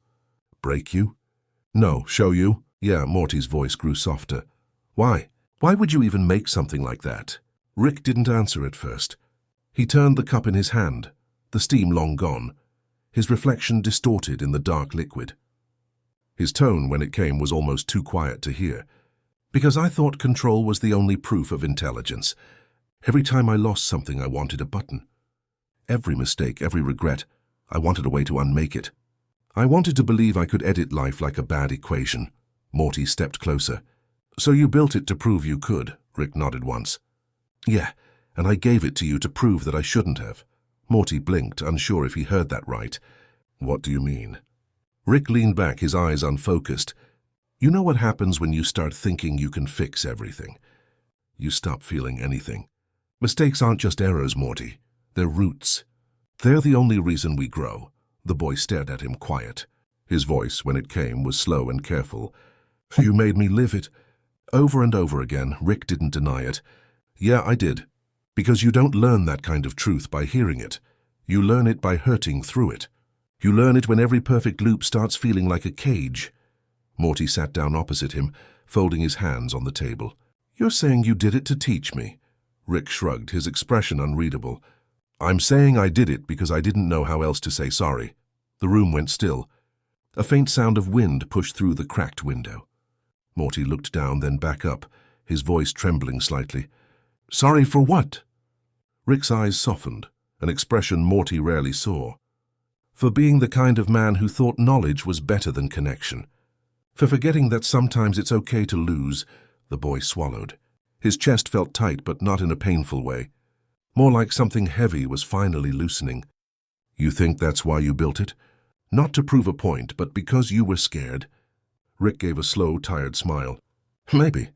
You ever notice how pride and fear look the same from the inside?" Morty tilted his head, like two sides of the same coin. Rick chuckled softly. "Yeah, one side says I don't need anyone. The other says I'm terrified to need anyone." Morty nodded slowly. "And the vat?" Rick's eyes flicked toward it. "That was my safety net. A place to dump the parts of myself I couldn't stand to see." The boy's voice cracked slightly. "But it remembered everything." "Yeah," Rick whispered. "Because the universe doesn't believe in forgetting. It just waits for you to be ready to remember." They sat in silence again. The quiet stretched like a bridge between them, fragile but real. Morty's gaze drifted to the empty workbench, where the button had once sat small and shining, full of impossible promises. It wasn't there anymore. Just a faint ring of dust where it had rested. "I kept thinking I could have done things better," Morty said. "Every time I messed up, I wanted another chance. But the more I fixed, the less it felt like my life." Rick nodded. "Because it wasn't. It was a loop made of fear. So you weren't living, you were rehearsing." Morty looked up. "So what's the point, then? If we can't change anything?" Rick smiled faintly. "Oh, you can change things. You just can't unlive them." Every scar, every mistake, it's part of your map. You start erasing those and you forget how to get home. Morty let out a shaky breath. That's what you were trying to tell me all along, huh? Rick chuckled under his breath. Would have saved us both some trouble if you'd just listened the first time. Morty smiled faintly. You could have just said it. Rick leaned forward, his voice lowering. And you could have believed it. But people don't believe words, Morty. They believe what hurts. The words lingered in the air, sharp and soft all at once. Morty looked at the vat again, its still surface reflecting them both in fractured light. I guess. I finally get it now. You weren't being cruel. Rick's eyes glimmered, though his tone stayed even. Cruelty's easy. Teaching someone to see, that's harder. Morty smiled faintly. You're not good at saying sorry, are you? Rick snorted. No, but I'm excellent at showing it in the most emotionally confusing way possible. They both laughed then, quiet, real laughter that filled the small room like sunlight through a cracked window. The tension that had hung between them for so long seemed to melt into something gentler. After a while, Rick stood and walked to the shelf where a small radio sat covered in dust. He switched it on. A faint tune drifted through the static, soft, nostalgic, like something from a forgotten dream. Morty listened. What's this? Rick shrugged. Old station. Used to play when I worked late. Thought maybe it was time to let it play again. Morty leaned back, the melody wrapping around them. It was simple, wordless, just notes rising and falling like slow breathing. Rick finally spoke, almost to himself. You know, kid, maybe the real reason I built that button wasn't to prove anything. Maybe I just wanted to see if time could forgive me. Morty's eyes met his. And did it? Rick smiled, the corners of his eyes soft. Maybe it just needed me to stop asking. They let the music fill the rest of the silence. The moment felt fragile, like glass that shouldn't be touched too hard. But it also felt alive, honest. When the song ended, Rick turned off the radio. Lesson learned? He asked. Morty nodded slowly. Yeah, I think so. Rick smirked. Then don't forget it. Life doesn't hand out rewinds. Morty smiled back. That's okay. I think I'm done trying to rewind. The old man gave a slow nod. Good. Then maybe we can both start remembering instead. Outside, the light shifted again, softer now, golden and forgiving. Inside the workshop, two reflections lingered on the surface of a still vat. One older, one younger, both finally whole. And somewhere in that quiet, something that had once been broken found its shape again. The night settled gently around the workshop, folding over its roof like a warm, star-speckled blanket. The wind had grown softer now, whispering through the cracks in the wooden walls with a voice that sounded almost like breathing. Inside, everything was still. The machines had gone silent. The hum of invention, of ego and curiosity and noise, had dimmed to nothing. What remained was simply presence, the slow rhythm of two people existing in the same quiet. Rick sat by the open window, his silhouette framed by the pale glow of the moon. He wasn't tinkering for once. His hands rested idly on his knees, the faint steam from a forgotten mug curling upward and fading into the air. Morty sat across from him, watching the sky through the glass. Neither of them said anything. There were no arguments left to have, no lessons left to force. The silence between them wasn't empty. It was full. For the first time, Morty realized how rare this kind of quiet was with Rick. Not the kind that followed an explosion or an experiment, but the kind that asked for nothing. No theories, no questions, no clever words. Just breathing. Just being. After a while, Morty spoke softly. You ever notice how silence sounds different depending on who you're with? Rick didn't look away from the stars. Yeah, with some people it's loud. Feels like something's missing. With others, he paused, letting the thought finish itself. With others, it just feels like peace. Morty nodded slowly. This feels like peace. Rick chuckled quietly. Careful, kid. You say that too loud and the universe might get jealous. Morty smiled, the corners of his mouth barely lifting. Let it. Maybe it's time the universe learns to take a night off. Rick gave a small snort of amusement, but he didn't argue. His eyes followed the stars, bright points scattered across the dark, tiny fires burning in the cold. Morty wondered if Rick still saw them as data points, coordinates, places to visit. Or maybe, just for tonight, he saw them like Morty did, small pieces of forever that didn't need to be touched to be understood. I was mad at you, Morty said after a long pause. For a long time. Rick's jaw tightened slightly, though his tone stayed even. Yeah, I know.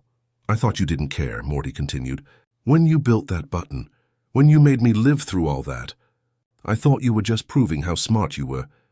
How small I was, Rick took a deep breath, the kind that carried years. That's fair, Morty looked at him. You're not gonna defend yourself? Rick finally turned his head, meeting Morty's eyes. His voice was softer than it had ever been. Defending myself would mean I think I was right. The words hung there, gentle and heavy. Morty blinked, unsure what to do with them.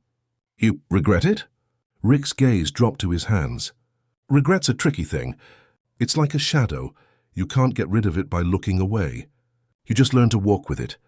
Morty leaned back, his chest loosening with something that felt a lot like understanding. So you're saying you're sorry?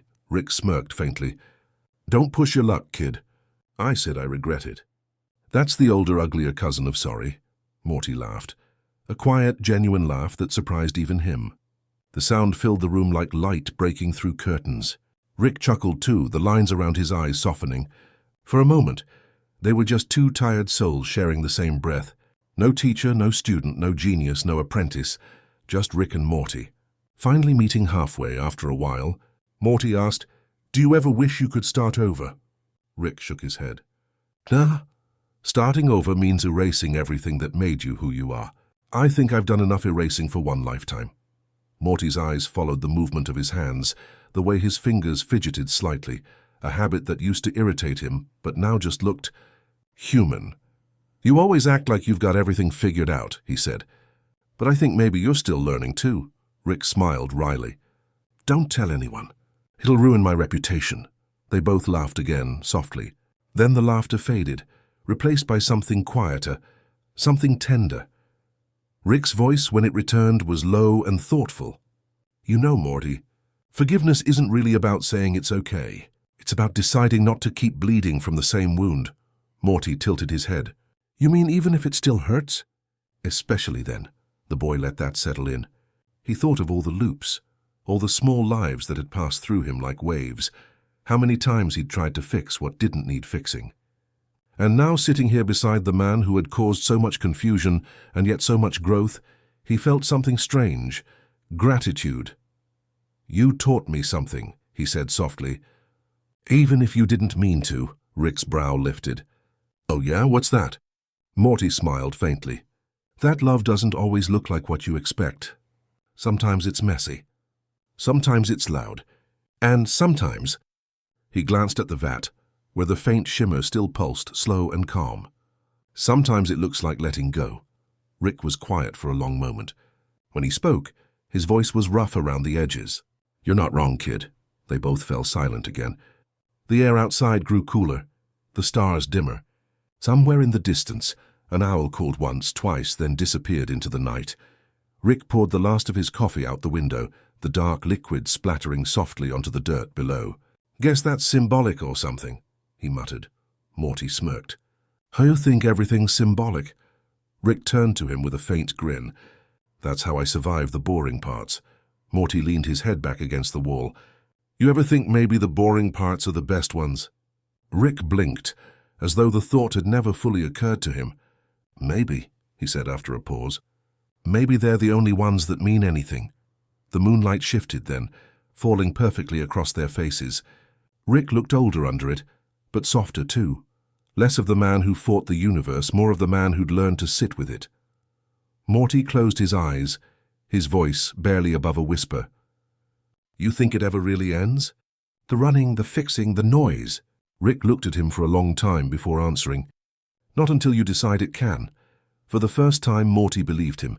The night stretched on quietly, and the two of them stayed there in the soft glow of the workshop window. No grand apologies, no dramatic music. Just the rhythm of quiet breathing, and the shared understanding that forgiveness doesn't arrive like lightning. It seeps in slowly, like dawn through a dusty window, somewhere outside. A breeze moved through the trees, and a few loose papers fluttered across the table. One landed near the edge of the vat, half soaked in moonlight. Morty reached over and placed it back in its place, careful and calm. Rick watched the gesture and smiled faintly. Guess you're learning to keep things steady, huh? Morty smiled back. Guess so. Neither of them noticed when the light from the vat flickered once more, softly, like a heartbeat, before settling into perfect stillness. And for the first time in what felt like forever, that stillness didn't feel empty. It felt earned. The air outside was cool, almost glass-like, as if the world itself had paused to breathe. When Rick and Morty stepped out of the workshop, the ground beneath them still held the warmth of the day, but the night above was endless and open. The vat's dim glow leaked faintly through the half-closed door behind them, fading slowly, its light no longer pulsing but resting, like a heart that had finally found its rhythm. For a long time they didn't speak. The stars stretched above them in infinite stillness, a slow shimmer that seemed to hum in perfect silence. The world felt suspended, and every breath they took seemed to echo in the still air. The grass swayed softly under their feet, catching pieces of moonlight that danced like quiet sparks. Rick lifted his gaze to the sky, hands tucked into the deep pockets of his coat. His voice, when it came, was calm, almost contemplative. You ever notice, Morty, how stars look different after you've been through something? Morty followed his gaze. They look the same to me, he said. But I think I'm seeing them different. Rick smirked slightly, the ghost of amusement tugging at the corner of his mouth. That's what I mean. The sky doesn't change. We do. They stood there side by side, the silence between them no longer awkward, no longer full of things unsaid. It was an easy silence, a shared one, the kind that only comes after everything's been broken and rebuilt 100 times over. The night wind brushed past them, carrying with it the faint scent of metal and rain. Somewhere in the distance, a single meteor cut through the darkness, a quick bright streak that vanished before either of them could say anything. Morty watched it fade. You think it's weird, he said quietly, that we spend so much time trying to hold on to moments, and then they just disappear anyway. Rick tilted his head, thinking, Nah, I think that's what makes them worth anything. If they stuck around forever, they'd just be another part of the furniture. Morty let out a soft laugh. You mean like your workshop? Rick smirked. Exactly. Except less dusty. They both chuckled, and the sound blended with the wind, light and unforced. The boy's eyes wandered up again. The stars seemed closer now, brighter somehow, like they were leaning down to listen. You ever think maybe the stars aren't light from the past, he asked? Maybe they're windows, like memories looking back at us. Rick considered that. That's not a bad theory, kid. Pretty poetic. You don't think it's stupid? Rick shook his head. Stupid's just what people say when they can't explain something better. You got a right to your version of the universe. Morty smiled faintly. I guess we both do. For a long while they simply stood there, gazing upward. The workshop behind them looked smaller than ever, just a box of shadow and faint light against the horizon. Everything inside that place, the experiments, the fights, the pride, the rewinds, all of it felt like another lifetime. The sky stretched wider, and Morty felt a strange calm in his chest. It's funny, he said softly, how small we are. Rick's voice came back low, almost a whisper. Yeah, but that's what makes us important. Morty turned to him, puzzled. What do you mean? Rick's eyes didn't leave the stars. When something's infinite, the only things that stand out are the small ones. The things that end. Morty thought about that, how everything he'd tried to perfect with the rewind button had eventually turned empty. How it was the limits, the endings, that gave meaning to what he'd felt. So you're saying we matter because we don't last? Rick nodded slowly. Exactly. Every second that disappears is proof we're still alive. The words sank deep into the night air. Morty felt something shift inside him, not like an explosion, but like a gentle release, a knot slowly untying itself. They started walking, slowly, aimlessly, across the field behind the workshop. The grass brushed their legs and their shadows stretched long under the moonlight. The horizon glowed faintly blue, hinting at the world still turning. Morty spoke again, his tone lighter now. You think the vat's really gone? Rick shrugged. Maybe. Or maybe it just turned into something we can't use anymore. Like what? Rick's smile was thin, reflective. Like a lesson. Morty kicked at a pebble, watching it skip ahead. Guess you're not the worst teacher after all. Rick snorted. Don't ruin my reputation, kid. They reached the edge of the hill where the land dipped slightly. giving them a wider view of the night. From up here, everything felt vast and quiet, the kind of silence that holds stories instead of swallowing them. Morty sat down on the grass, leaning back on his hands. "You think we'll ever forget all this?" Rick looked down at him. "No, but one day it'll stop hurting." Morty nodded. "Yeah, I think that's enough." The two of them sat there for a while, breathing in sync, saying nothing more. The world around them seemed to listen. The whisper of leaves, the low hum of distant life, the soft rhythm of something eternal. Rick eventually took a small flask from his coat and held it up toward the sky. "Two endings," he said quietly. Morty smiled and echoed him. "Two endings." They drank, Rick from the flask, Morty just pretending, and both let out the same soft exhale after. The night didn't answer back, but it didn't need to. The wind shifted, carrying a faint metallic scent from the workshop, but it no longer smelled like experiments or mistakes. It smelled clean, almost new. For the first time, Morty felt like he understood what Rick had meant about time, how it wasn't a thing to be controlled, but something to stand inside of. Something to let move through you, not against you. Rick's eyes flicked to the sky once more. "You know, Morty," he said after a pause, "people always think wisdom comes from knowing how to fix things, but most of the time it's just about learning how to leave them alone." Morty smiled faintly. "Guess that's harder than it sounds." Rick gave a small, knowing nod. "The hardest part of growing up is realizing the universe doesn't need you to fix it. It just needs you to keep watching." Morty followed his gaze upward again. The stars seemed almost alive now, flickering, whispering, endless. And for the first time since the button had stopped working, Morty didn't wish for anything different. He didn't want to rewind. He didn't want to change. He just wanted to sit here, in this fragile, perfect now, and let the sky stay open. Behind them, the workshop lights faded completely. The vat's glow disappeared into the dark, leaving nothing but starlight on the grass. The boy and the old man stayed there until their shadows blended with the earth, and the night itself seemed to exhale. The stars didn't fade, they only grew quieter, as if nodding in approval, and somewhere deep in the dark, the universe turned, steady, unbothered, infinite, while two small lives sat beneath it, finally still. Morning hadn't yet arrived, but the sky was light enough to make the stars dim. The air held that quiet hour between darkness and dawn, where everything breathes a little slower, softer.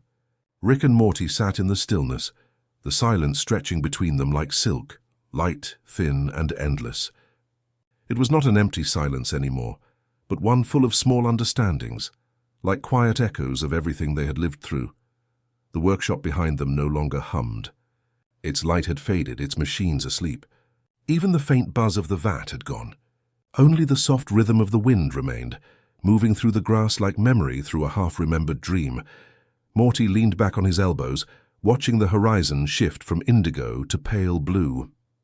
"Do you ever think," he said after a long pause, "that maybe we didn't really undo anything at all? That maybe the rewinds didn't erase things, just buried them somewhere else?"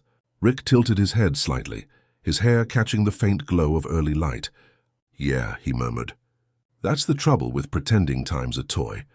You can toss it around, break it open, wind it back, but it always remembers. Time doesn't forget what we try to skip."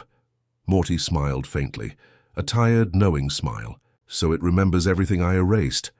"Maybe not everything," Rick said, "but enough." They both watched as a faint breeze rippled across the field, bending the grass in slow, wave-like motion.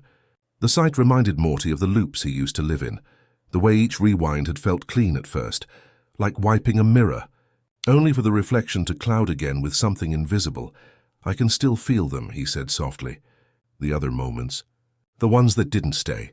Sometimes when I close my eyes, I see flashes, the way someone looked at me or a thing I said then took back. It's like pieces of ghosts that won't leave." Rick's voice was low. "They're not ghosts, Morty.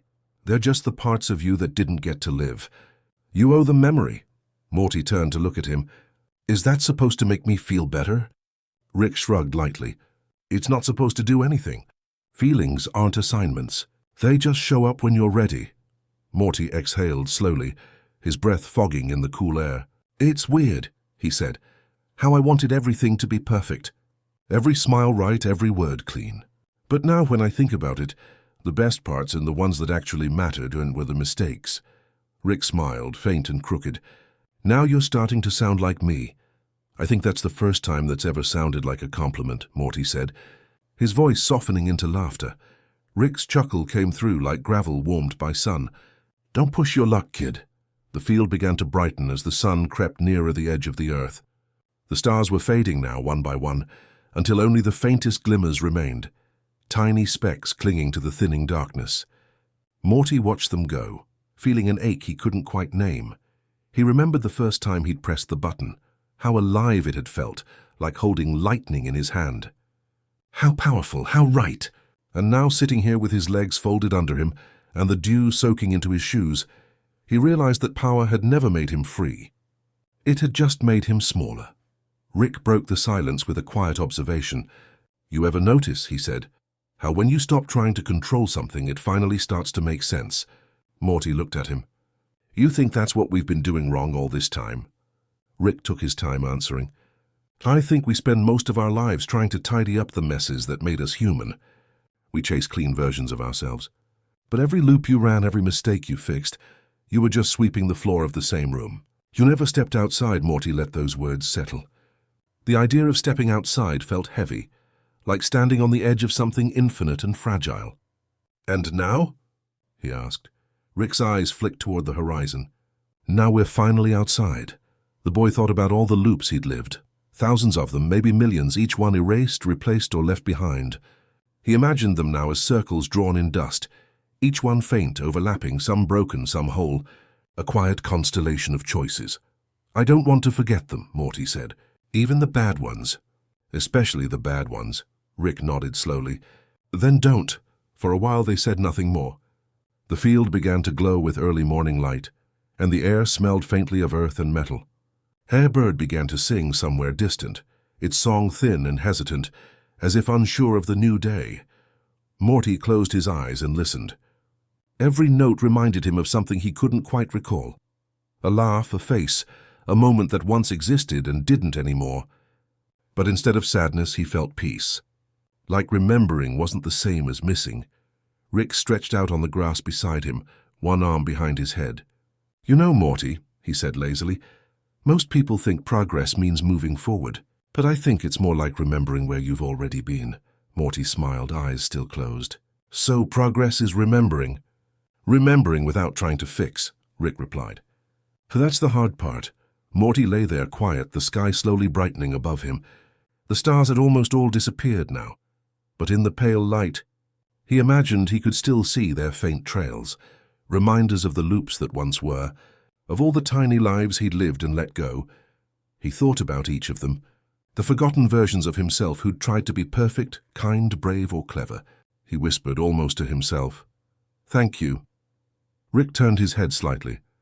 What was that? Morty opened his eyes. Just saying goodbye. Rick smiled faintly, approvingly. Good. Not everything deserves a rewind. Some things just need a farewell. The boy nodded. Yeah. They stayed there until the sky turned gold and the edge of the sun peeked over the far hills. The light felt warm on their faces, touching everything that once was shadow. The field looked alive again, every blade of grass catching fire in the morning glow. Rick stood first, brushing off his coat. Morty followed, his limbs stiff but light. They turned back toward the workshop one last time. It looked smaller now, almost fragile, as if it too had been waiting for this morning to come. Morty's voice came soft, almost a whisper. Do you think it's gone for good? The button, the vat, all of it? Rick's answer was simple. Gone's just another word for changed. They watched the sunlight crawl across the ground, reaching the edge of the door, slipping inside. The shadows retreated, and for a fleeting moment everything looked brand new. Morty smiled. I guess I'll have to remember that too. Rick glanced at him, his expression unreadable but kind. That's the point, kid. Remember what you lived, not what you lost. And as they turned away from the workshop, walking toward the rising sun, the faint shimmer of their old loops, every version of every choice, seemed to follow them. Like invisible threads weaving back into the air, each step felt lighter, each breath cleaner. Behind them, time settled into its quiet rhythm once more, unrewound, unbroken, finally whole, The sun had climbed higher now, pale gold and clean, laying its warmth over the world as if forgiving everything it touched. The dew had begun to fade, and the long night of strange lessons seemed to retreat into the folds of memory. Rick and Morty walked without hurry, their shadows stretching behind them, two quiet figures moving through a morning that felt too soft to be real. The silence between them was no longer heavy. It had become companionable, filled with small breaths and the faint hum of the waking world. Birds sang without pattern. The earth smelled alive again. Morty glanced at Rick, who seemed lost in thought, his coat fluttering slightly in the breeze, his face half in sunlight, half in shadow. Morty wanted to ask what came next, if there even was a next, but something inside him told him that silence was part of the answer. Still, after a few minutes, curiosity overcame him. "Hey, Rick," he said softly, "can I ask you something?" Rick didn't look over. "You just did." Morty smiled faintly. "Okay, then one more. Did you really make all of that, the button, the vat, everything, just to teach me something?" Rick stopped walking. The morning light pooled around them, catching the edges of his hair. He didn't answer right away. For a moment, he looked like he was listening to the wind itself, or maybe to a thought too old to be spoken easily. When he finally spoke, his voice was lower, almost fragile. "Teach you something?" "No, that wasn't the plan," Morty frowned. "Then what was?" Rick looked out over the horizon, his eyes tracing the slow golden curve of the fields. "Revenge," he said simply. "Not against you, not really." "Against myself," Morty blinked. "Yourself?" Rick nodded. "You know what the worst part of being smart is, Morty? You start thinking you can fix people the way you fix machines. That if you just twist the right screw, they'll start working better. But people aren't clocks. They're weather. You can't fix the sky." Morty looked at him quietly. "So you made me suffer to prove that?" Rick chuckled softly, a dry, tired sound. "Nah, I made myself suffer. You were just the mirror." They kept walking. The field sloped downward now, the ground soft and damp beneath their feet. A creek murmured nearby, its water clear and lazy. Rick crouched near it, running a hand through the current. The sunlight shimmered across the surface, catching fragments of reflection. Sky, grass, faces, all bending and breaking in the ripples. "You see this?" he said. "Every bit of water here moves on its own. No one tells it where to go. But the whole thing still ends up in the same ocean." Morty crouched beside him. "So you're saying all that stuff with the vat and the button, it was just another river?" Rick smiled faintly. "Something like that. I thought I was teaching you a lesson about control. Turns out I was just learning one about letting go." Morty watched the current twist between their fingers. The water was cool, alive. "You always act like you don't care," he said quietly. "Like nothing matters." "But it does, doesn't it?" Rick didn't answer right away. He picked up a small stone and tossed it into the creek. It hit the surface and sank, leaving ripples that spread out wide and slow. "Caring's the easy part," he finally said. "Admitting it, that's the real experiment." Morty smiled. "You just admitted it," Rick smirked. "Maybe I'm getting old." The boy let his hand rest in the water for a while, feeling it rush between his fingers. "I used to think revenge was about making someone hurt," he said. "But I think I get it now. It's more about watching yourself learn the thing you didn't want to." Rick's eyes met his. "Now you sound like me," Morty laughed softly. "Guess we're both learning." The creek gurgled gently beside them. The morning had grown warmer, brighter, but there was still something dreamlike about it, as if time itself had decided to move slowly, giving them space to breathe between thoughts. Rick took a deep breath and leaned back against a rock, looking at the sky. "You know, Morty," he said, "for most of my life I thought being right was the same as being wise. I used to think if I could prove a point, that'd be enough. But being right doesn't fill the room. It just leaves you standing in it alone." Morty turned to him. "So this was your revenge? Realizing you were wrong?" Rick smirked. "That's the softest kind there is." Morty thought about that.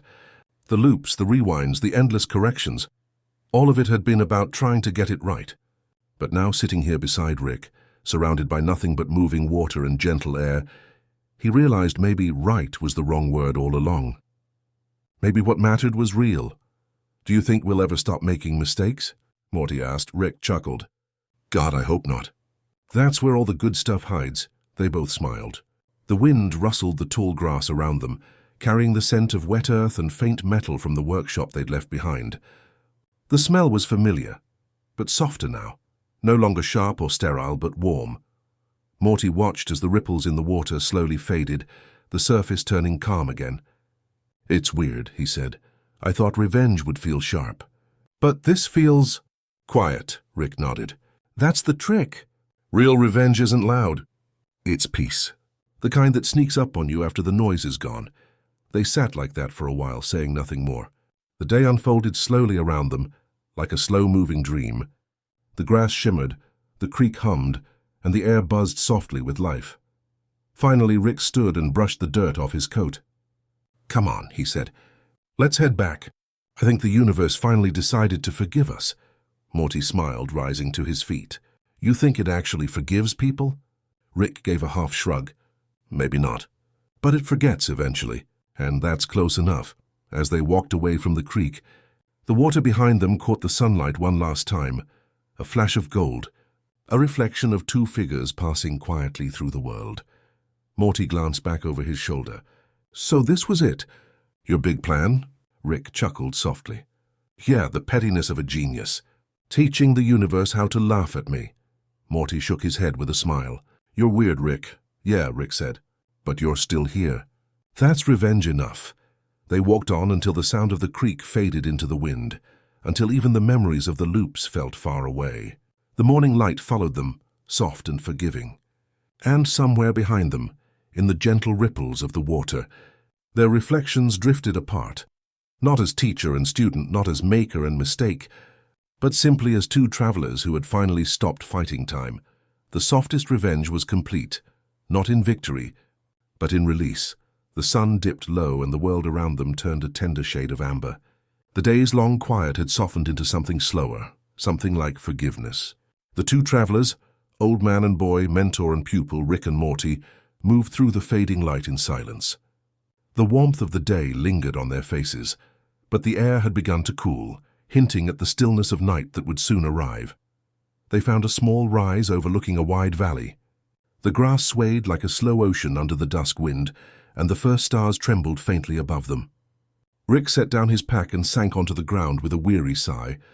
Morty followed, sitting cross-legged beside him, tracing idle shapes in the soil. The world had grown impossibly calm. Even the insects seemed hesitant to break the silence. Only the whisper of wind and the occasional rustle of leaves filled the air, sounds too gentle to disturb, more like breathing than noise. Rick tilted his head back, staring at the early night sky. "You ever notice," he said softly, "how the stars come out different every night? Not their places, not really, but the way you see them. Depends on what you've lived through that day." Morty looked up, following his gaze. The sky stretched forever, an ocean of faint blue fading into black, each star pulsing like a heartbeat. "Yeah," he murmured. "I used to think they were just points of light, but sometimes they look like eyes." "Like they're watching," Rick smiled faintly. "Maybe they are. Or maybe we just want them to be." Makes the silence easier to handle. They sat for a while in that stillness, watching the stars deepen. The day had been heavy with thought, all the talk of revenge, of forgiveness, of mistakes, and now the quiet felt like an exhale. The old man pulled a small flask from his coat, took a slow sip and passed it to the boy. Morty hesitated before taking it, smelling the faint burn of metal and spice. "What is it?" he asked. "Memory," Rick said simply. Morty took a tiny sip. The taste was sharp at first, then sweet. It reminded him of warmth, of campfires and faraway laughter, things half forgotten. For a moment it made him dizzy, but not unpleasantly so. "What do you think dreams are made of?" Morty asked after a pause. "Like, where do they come from?" Rick chuckled. Dreams. The universe's little recycling program. All the things your mind can't use during the day get turned into stories at night. It's the brain's way of cleaning the attic," Morty smiled. "That's kind of beautiful." Rick leaned back, folding his hands behind his head. "Yeah, well, sometimes the trash has poetry in it." A long stretch of silence followed. The stars had multiplied now, thousands of them, shimmering across the sky in endless rivers. The Milky Way stretched like spilled light. Morty felt something stirring in his chest, a mix of peace and sadness. He didn't know if it was the drink or the day or just the quiet, but everything suddenly felt connected. "Rick," he said softly, "do you think the stars dream too?" Rick tilted his head, considering. "If they do, I bet it's of falling." Morty smiled at that, but it faded quickly. "Do you think we'll ever stop running from things? The mistakes, the loops, whatever all this is?" Rick didn't answer right away. His eyes stayed on the stars. "Maybe we don't have to stop," he finally said. "Maybe the trick is learning to run slower. Long enough to notice the view." Morty laughed quietly. "That's your wisdom for the night?" Rick grinned. "I'm charging extra for philosophy after sunset." The boy leaned back until he was lying flat on the cool grass. Above him the sky looked endless, like it could swallow him whole, and yet he didn't feel small. He felt part of it, like the air around him was breathing with him. "You ever wish you could stay in one dream forever?" he asked. Rick turned his head toward him. "Only if it's a good one." "What's a good one?" "One that ends before you ruin it." Morty turned his head too. Their eyes met, old tired brilliance and young searching wonder. For a moment they were perfectly still, caught in the faint hum of night. Rick broke the silence first. "You ever notice how dreams don't care about logic? You can fly, breathe underwater, talk to ghosts. No one questions it. Maybe that's what peace looks like when you stop trying to measure it." Morty smiled faintly. "So all of this could be a dream." Rick shrugged. "Wouldn't that be a relief?" Morty laughed quietly. "Yeah, it would." The wind shifted. A faint chill passed through the valley. Rick reached into his coat again and pulled out a thin, worn blanket. Without saying a word, he tossed it over Morty's shoulders. Morty blinked. "You had this the whole time?" Rick smirked. "Don't look so shocked. I'm not a monster." The boy smiled, pulling the fabric close. The blanket smelled faintly of engine oil and smoke, but also of something warmer, something like home. He watched as Rick adjusted himself on the grass, resting his head on one arm. The old man looked smaller now. The sharpness of his edges softened by moonlight. For a while they said nothing. The night deepened. The wind turned into a gentle hum. Somewhere in the distance an owl called once, then again. Then Rick spoke, his voice quieter than before. "You know, Morty, for most of my life I thought dreams were useless. Just chemical noise. But maybe they're the only place where the universe doesn't lie." Morty opened his eyes. "What do you mean?" Rick looked at the stars. "In dreams you don't pretend. You just are. No excuses, no masks. Just whatever truth your mind's been hiding from you." Morty thought about that. "So, what do you think you dream about?" Rick smiled faintly. "Forgiveness, probably. The kind I never earned." Morty swallowed. "You think you'll ever get it?" Rick sighed, long and quiet. "Maybe not. But if the dream's kind enough, I'll stop caring." The boy watched him for a while, his breathing slowing. The air had grown colder, but the sky seemed closer now, with a great endless ceiling of light. Somewhere deep inside him, a peace began to settle. He turned on his side, facing Rick. "Hey," he murmured, "if we both fall asleep, do you think we'll end up in the same dream?" Rick's eyes fluttered closed. "Kid, if the universe has a sense of humor—" "Yeah, probably," Morty smiled. "Then I hope it's a good one." Rick's breathing slowed. "So do I." The night wrapped around them like a slow tide. The stars burned quietly above, steady and patient. The valley seemed to exhale, the grass swaying like it was keeping time with their breaths. And as the two finally drifted into sleep, the sky above them shimmered, faint ripples of light that seemed to echo their shared silence. Somewhere, beyond thought and sound, the dream began. It was neither Rick's nor Morty's alone, but something they built together. A dream of forgiveness, of soft revenge, of stillness found at the end of all chaos. A dream that belonged to no single world, but felt perfectly real in the quiet between their hearts. The stars watched, unblinking as teacher and student, old man and boy, drifted side by side into that fragile, infinite sleep, a dream shared, and finally understood. Morning arrived quietly, like a secret slipping through half-open windows. The first light touched the grass and spread outward, pale and weightless, until the whole valley shimmered with dew. A low mist drifted above the ground, not thick enough to hide the world, just enough to soften it. The stars had vanished, but their memory lingered, hanging faintly in the silver sky. Rick stirred first. The stiffness in his shoulders made him grunt. a sound that broke the hush like a stone tossed into a still pond. He blinked against the brightness, squinting toward the horizon. The sun was only a pale disk, barely rising, but already it painted the world in slow gold. Morty lay beside him, curled under the thin blanket, his breathing steady, dreamless. For a moment, Rick just watched him, the faint twitch in his fingers, the hair that caught the light, the calm that rarely reached his face while awake. It was strange, he thought, how peace could sneak in when you weren't looking. The air smelled faintly of wet soil and old metal. A few feet away, the place where the vat had once stood shimmered with moisture, a shallow, perfect puddle. It mirrored the sky, the trees, the two sleeping figures, the whole valley. No acid, no bubbling hum, just still water, reflecting everything it touched. Rick pushed himself up and walked closer. The ground beneath his boots made a soft sound. Not crunch, not splash, but something in between. He crouched down, the reflection of his face rippling across the surface. The lines around his eyes looked deeper here, like the water saw more than the mirror in his lab ever had. He reached out a finger and touched the surface. The circle that spread outward looked infinite. "Guess you really were just waiting to be quiet," he murmured.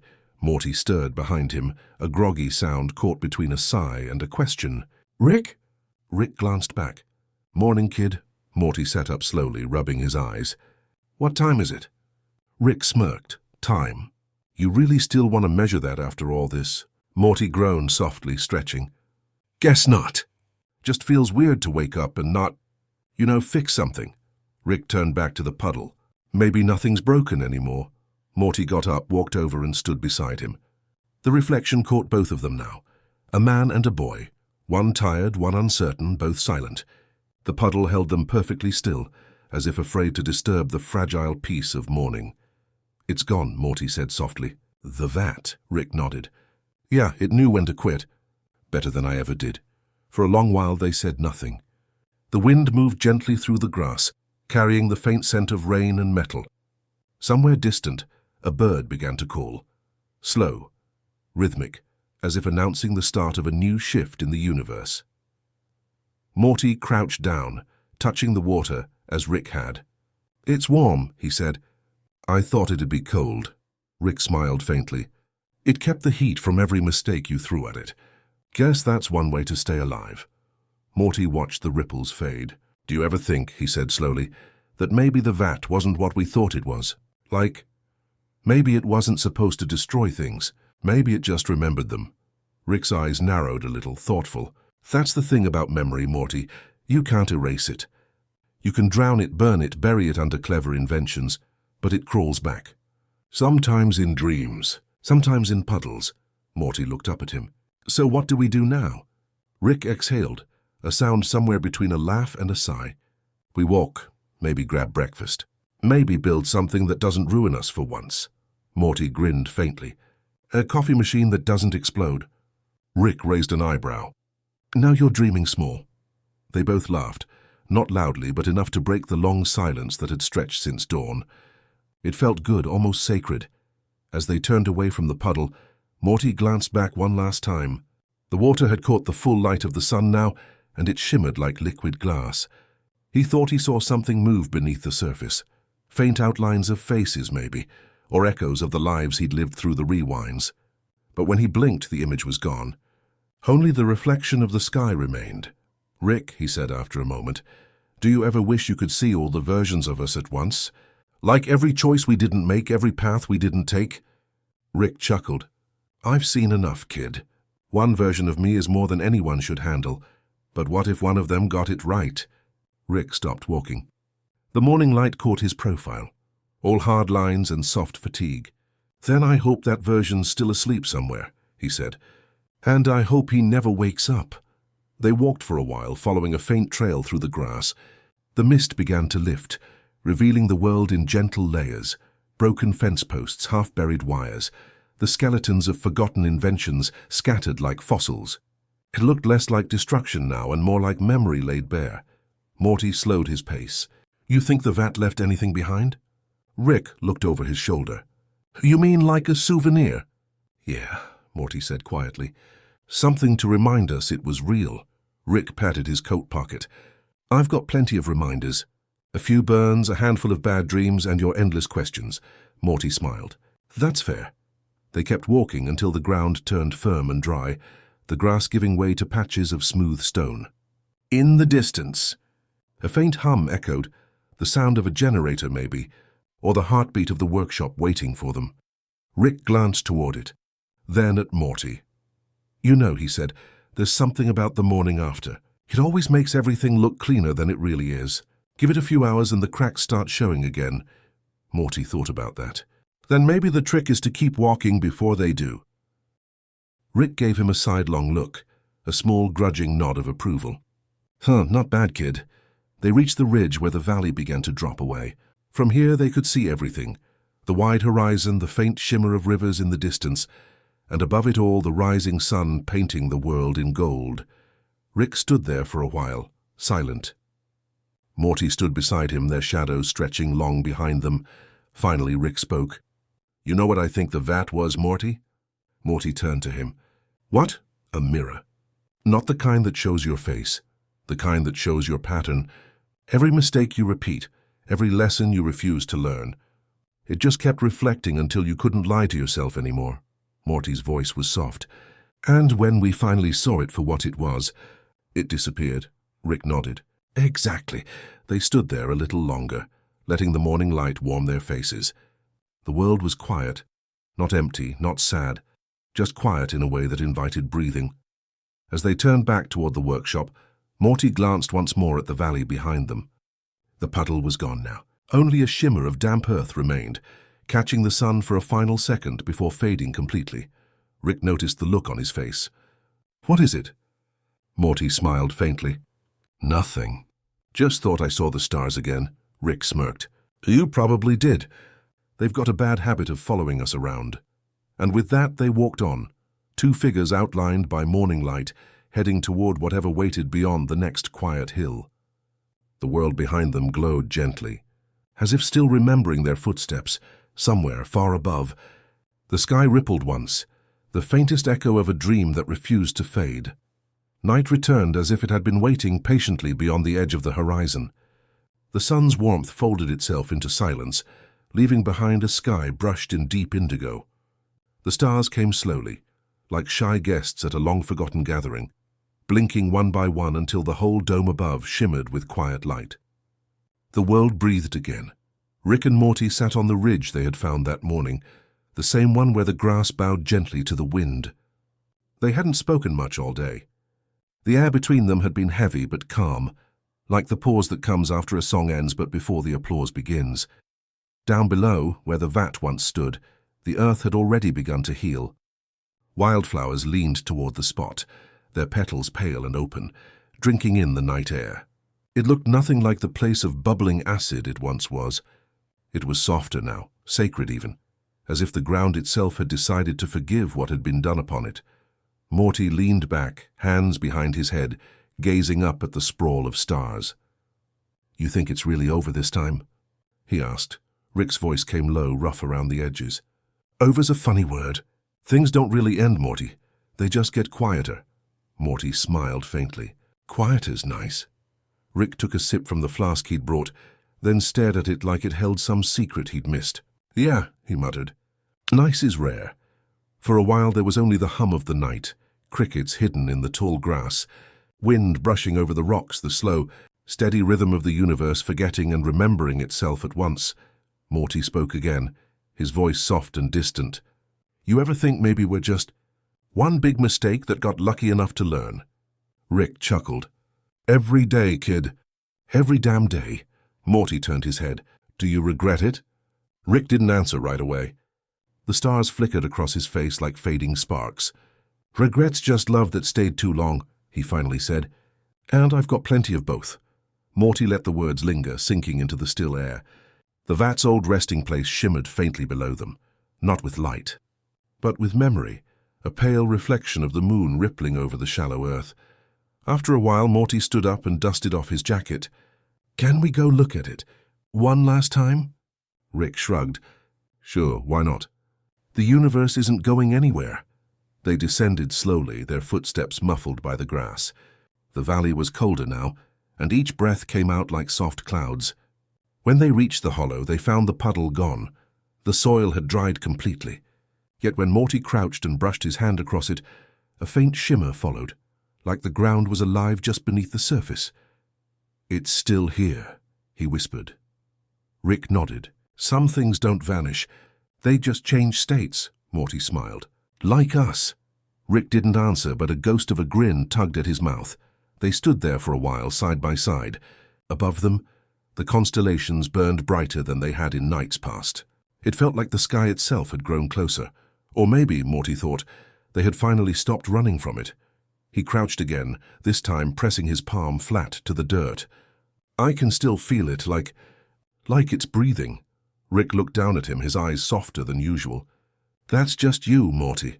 That's what happens when you stop trying to control everything. You start hearing the world again," Morty exhaled. "I didn't know it could sound like this." Rick tilted his head. "Peace tends to be quieter than we expect." A small silence passed between them. Not empty, but full of the kind of understanding that only arrives at the end of long mistakes. Morty looked up. "You know, Rick, I used to think you did all this just to mess with me. The vat, the button, everything. But now," he paused, choosing his words carefully, "now I think maybe you were just trying to help me see how stupidly precious everything is." Rick smirked, eyes still fixed on the sky. "Don't get sappy on me, kid. I told you it was petty revenge." Morty chuckled softly. "Yeah, the softest revenge ever." Rick smiled at that, small and tired, but real. "Guess even petty geniuses can have their moments." The night deepened. The stars began to shimmer with that ancient rhythm, one that felt older than memory, older than regret. The kind of rhythm that made you feel small but safe inside it. Morty lay down on the grass. "It's weird," he murmured. "For the first time, I don't want to rewind anything." Rick looked down at him, then slowly eased himself to the ground too. "Good," he said. "Means you finally learned the only real trick worth knowing." Morty turned to him. "What's that?" Rick's voice was quiet, almost a whisper. "Living forward." The words hung there like a final chord, soft and complete. Above them the stars shimmered faintly, not with cold light, but with something warmer. They looked less like distant suns now, and more like old friends waving from far away. Morty's eyes grew heavy. His voice came slower, dreamlike. "Hey, Rick, you think those stars are watching us right now?" Rick tilted his head back, his own gaze lost in the sky. "Maybe," he said. "Or maybe we're just watching ourselves from a different lifetime." Morty smiled sleepily. "I like that better." Rick glanced at him, the corners of his mouth lifting in a faint, unguarded smile. "Yeah, me too." For a long while neither spoke again. The night stretched endlessly, the universe breathing around them. The soft hum of the world blended into a single, soothing note, one that seemed to cradle every version of them that had ever existed. And maybe, somewhere beneath the stars, in the unseen layers of space and time, the vat still shimmered faintly, not as a trap, not as punishment, but as a mirror that had finally learned to rest. Maybe it was never acid at all. Maybe it was just the place where pride went to sleep and where forgiveness finally woke up. The air cooled. The wind slowed. Morty's eyes closed, his breathing even and deep. Rick leaned back, staring up at the constellations that never seemed to care about time. "Yeah," he whispered, more to himself than to the boy beside him. "Everything's okay now." And in that moment the stars seemed to pulse but one gentle flicker, like an old heartbeat echoing through eternity. Somewhere far away, something let go. And somewhere the vat still dreams beneath the stars. "Thanks for spending this time with us. Sleep well. Everything's going to be okay, man."